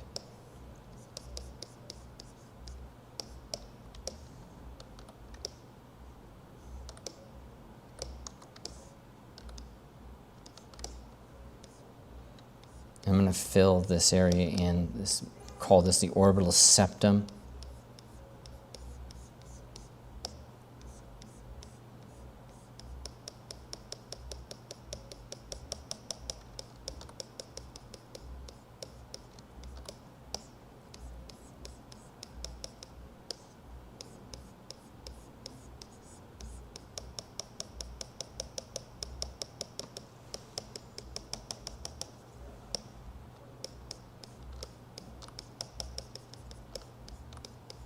We keep moving that line.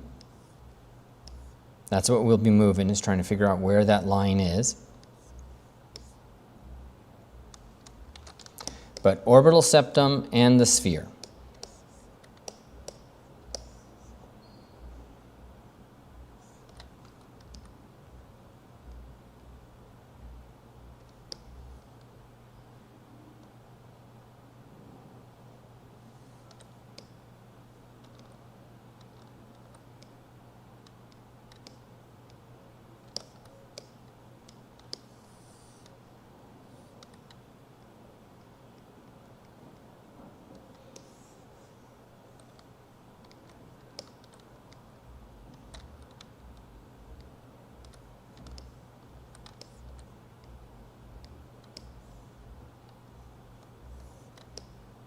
Okay, cool.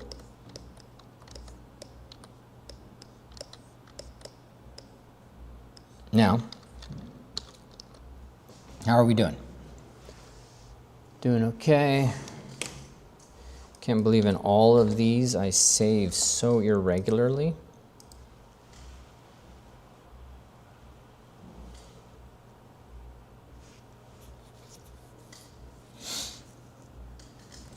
Okay.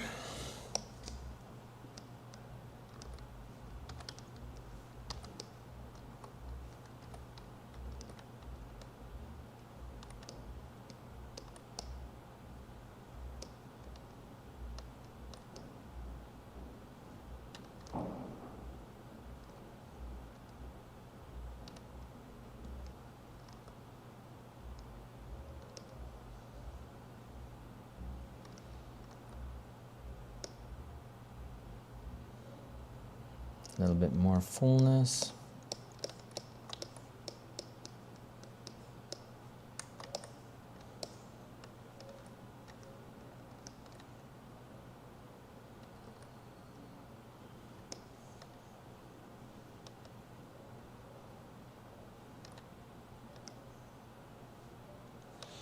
Double checking, triple checking the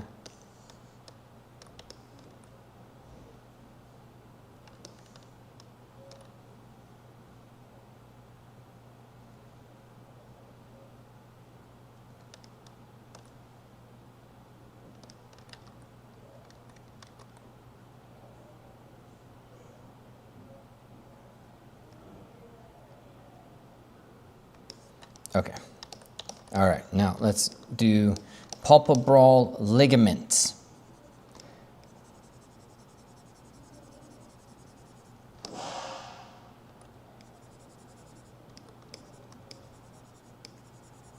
There you go. Palpebral ligament in the start, and then we're going to do this palpebral ligament in the front. And we want to make sure that that palpebral ligament, like, is that matching up? And I think so. What are the palpebral ligaments again, guys?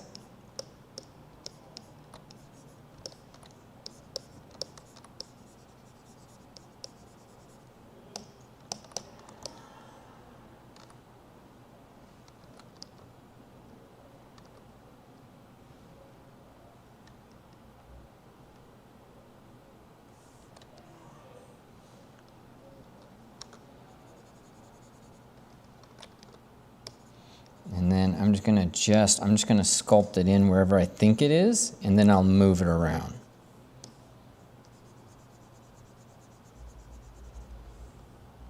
Palpebral ligaments are the eyelids, yes.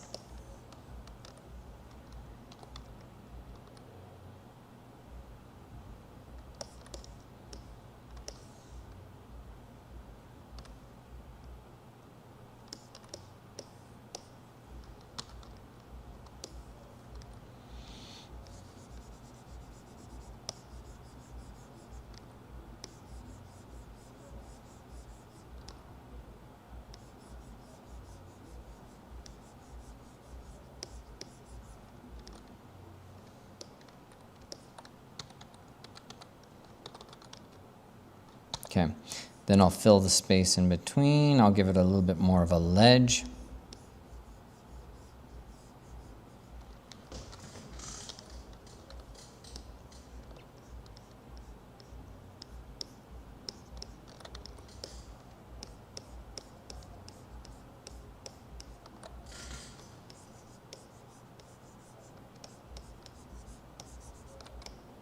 Come on.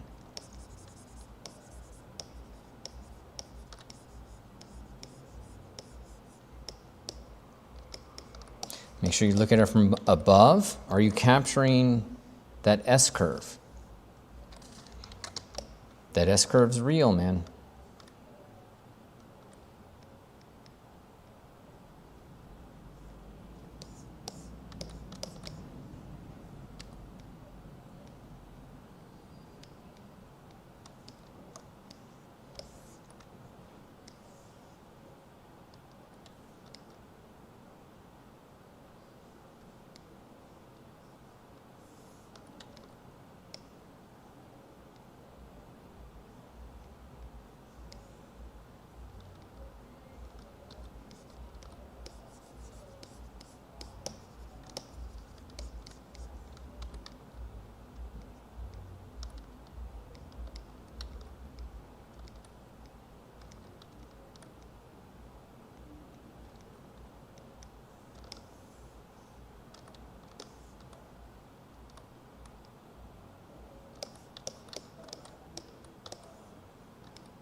How are we holding up? We got about, I don't know, I think I got just a few more minutes of this. It is not a ton more for me to be thinking about. I'm not going to do the ears. Bottom eyelid. The bottom eyelid, there's a couple ways. I'm going to actually do it where I just add this kind of volume here to the sphere. I'm not going to touch the sides yet. So I'm kind of doing the opposite. But the lower eyelid is composed of two parts. One part that kind of hugs the eyeball itself. So you can see what I'm sculpting is something that's hugging the eyeball. Okay, ow, I keep selecting that. So there's something hugging the eyeball, and then there's going to be another part that's acting as a bridge.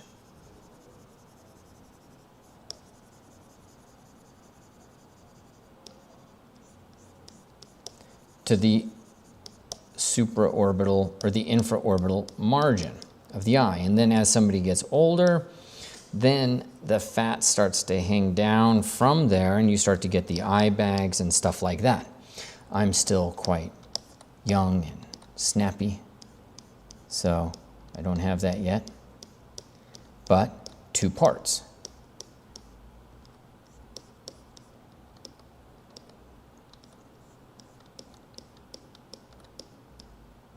There's also kind of a third part right here, so you could say that one that we're doing here, you can actually break it. And then there's another kind of directionality to the fat on this side.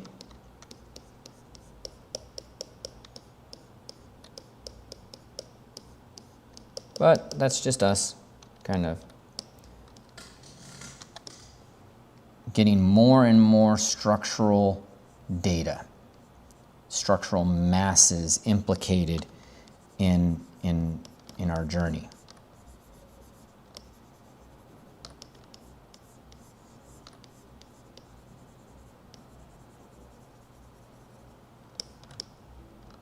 Look at it from both views, this view and this. So you see that's nice, but look, that tells you I don't have that plane because I don't have that strong line in there. So one side's telling me one story, the other side's telling me another story.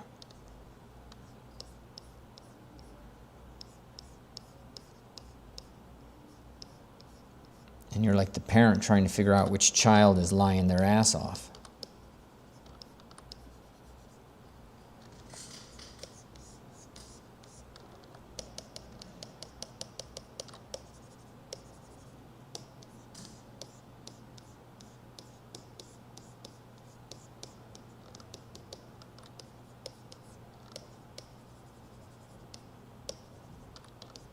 Okay, and then of course we need to clean it up, but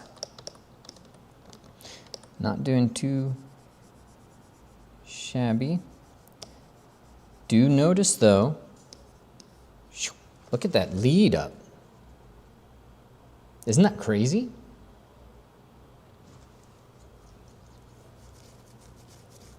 Everybody thinks like eyelid. Eyelid, done, done. No, man, dude, that palpebral ligament has some distance. That's just mind-blowing to me. Like, this is something I always forget, and like, I don't even have that sculpted.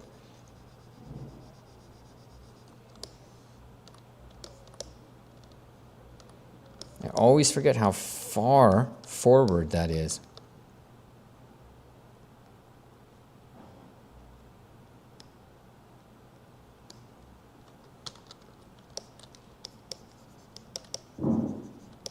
Always emphasize planes.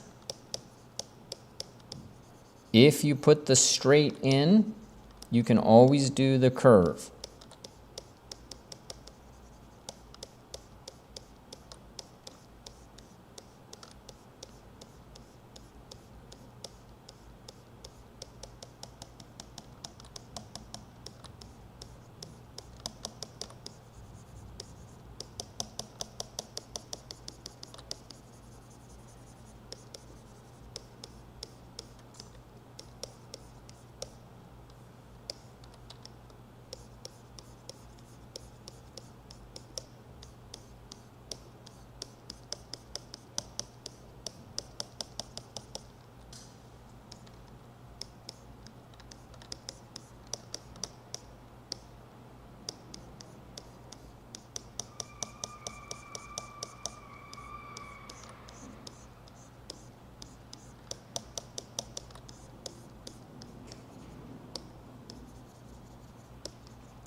Okay, now again, I got lots of cleanup to do.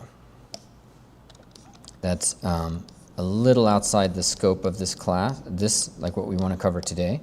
Because, you know, I might spend another 30 minutes just trying to get this lip to look a little bit better. But the bulk of the lesson you have.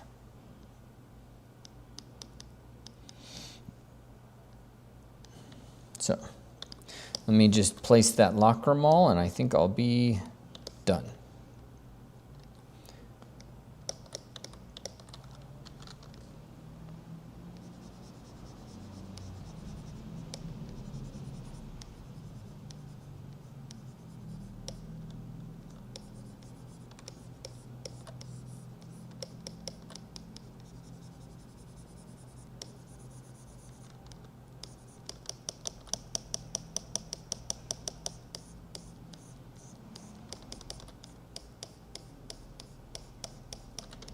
I'm going to add some planes in here that I see.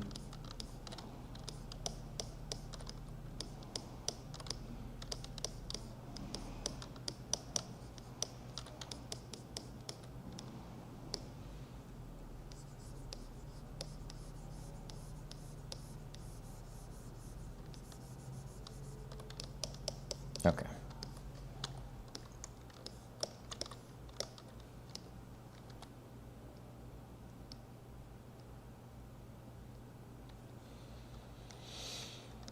I feel like I gotta move that down.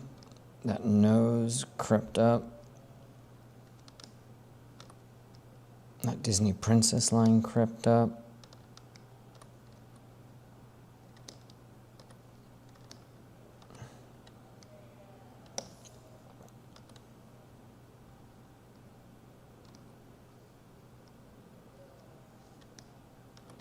And done.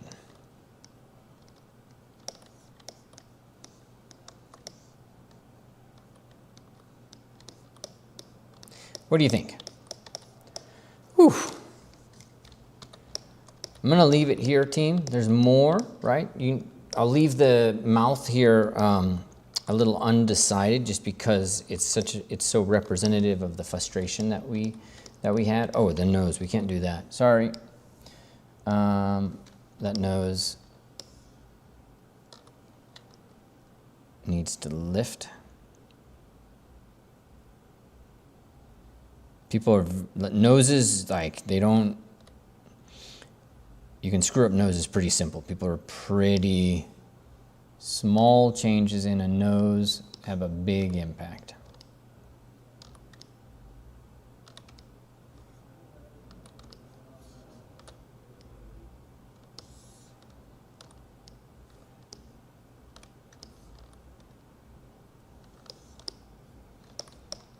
Okay.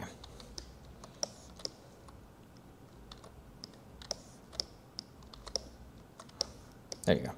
That didn't take too long, and I still got a little bit more adjustment to do, but voila. This is our nose, this is our face. This is a little bit of the struggle of sculpting, right? And it's the struggle of using this like series of structural masses, landmarks, like a visual library. Like, okay, as you rotate, you need to find the lighthouse here, and then that shows up, and then you find the lighthouse here, right? It's like, it's all of these crazy ass things. And so if you struggle with sculpting, like, I mean, good. What do you want? Like, participation award? Like, we all struggle. That's the point. This is what we love, is to encode form into, like, let me say it this way, encode reality, the arbitrariness of reality, into form that makes us feel a certain way. And I keep going back to this idea of the intelligence of touch. Why do sculptors do this? Why do we do this? Why do we do this in the face of AI? Why do we do this in the face of photogrammetry, for God's sakes? Why am I sculpting a portrait of myself where I actually have a portrait of myself? Like, what's the value? And I'm still compelled to do it. And for me, it comes down to the encoding. It's insane something through form. And that form means something, you know? It has a language that I find important and necessary. Anatomy is only a part of that equation.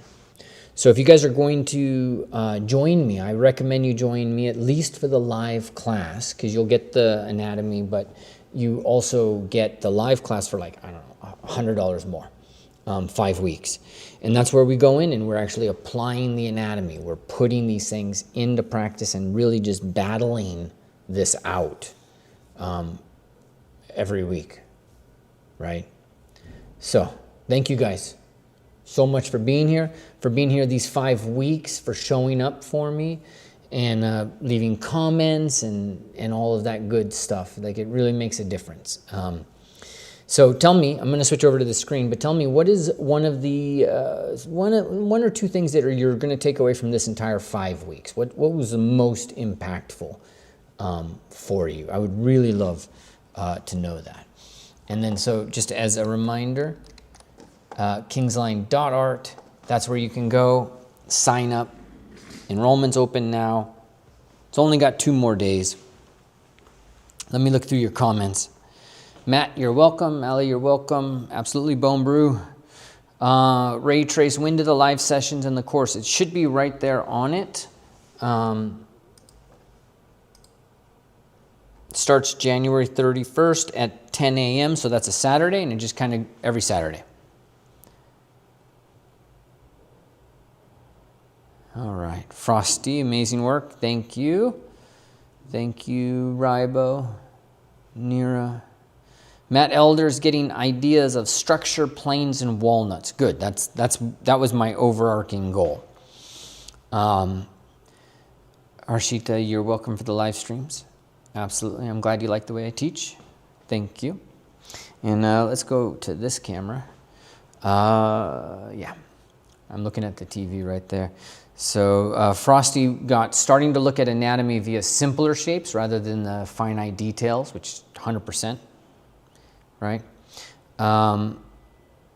Ray Traced 3D, you are welcome for doing these live. It takes a lot out of me. Like, I can't function for like another 2 hours, but I love doing it. Like, I love live classes. I have to put a big part of my brain on these things to make it make sense.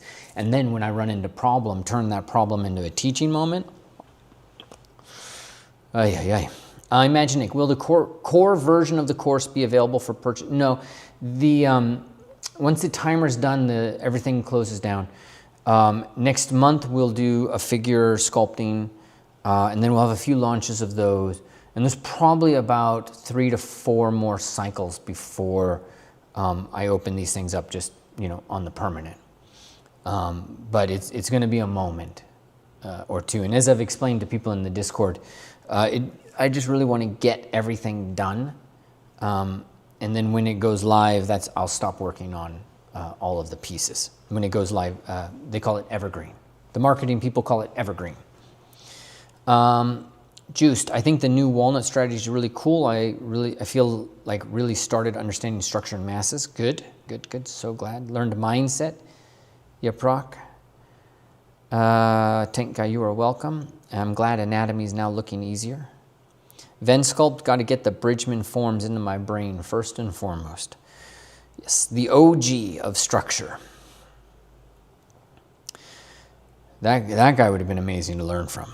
I understand he showed up to class drunk quite a bit though, towards the end. But what a mind. Zaid, I get to do more styles now since I have a clear fundamental. You're welcome. Arniaco, amazing gift, thank you. When will these videos, these will be unpublished on Sunday night. And then I'll edit and move them into the courses in due course. Ray Trace, will you touch on pose sculpting in this course? We sculpt in pose. I mean, it is pose. The live classes are basically a figure sculpting class.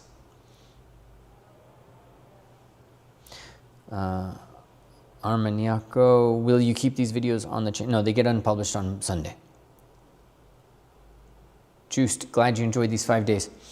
All right, guys, thank you so much. And I will see you in the course. Just head over to kingslien.art. It's all right there. And we will start the live classes next Saturday. And then they'll go all through February.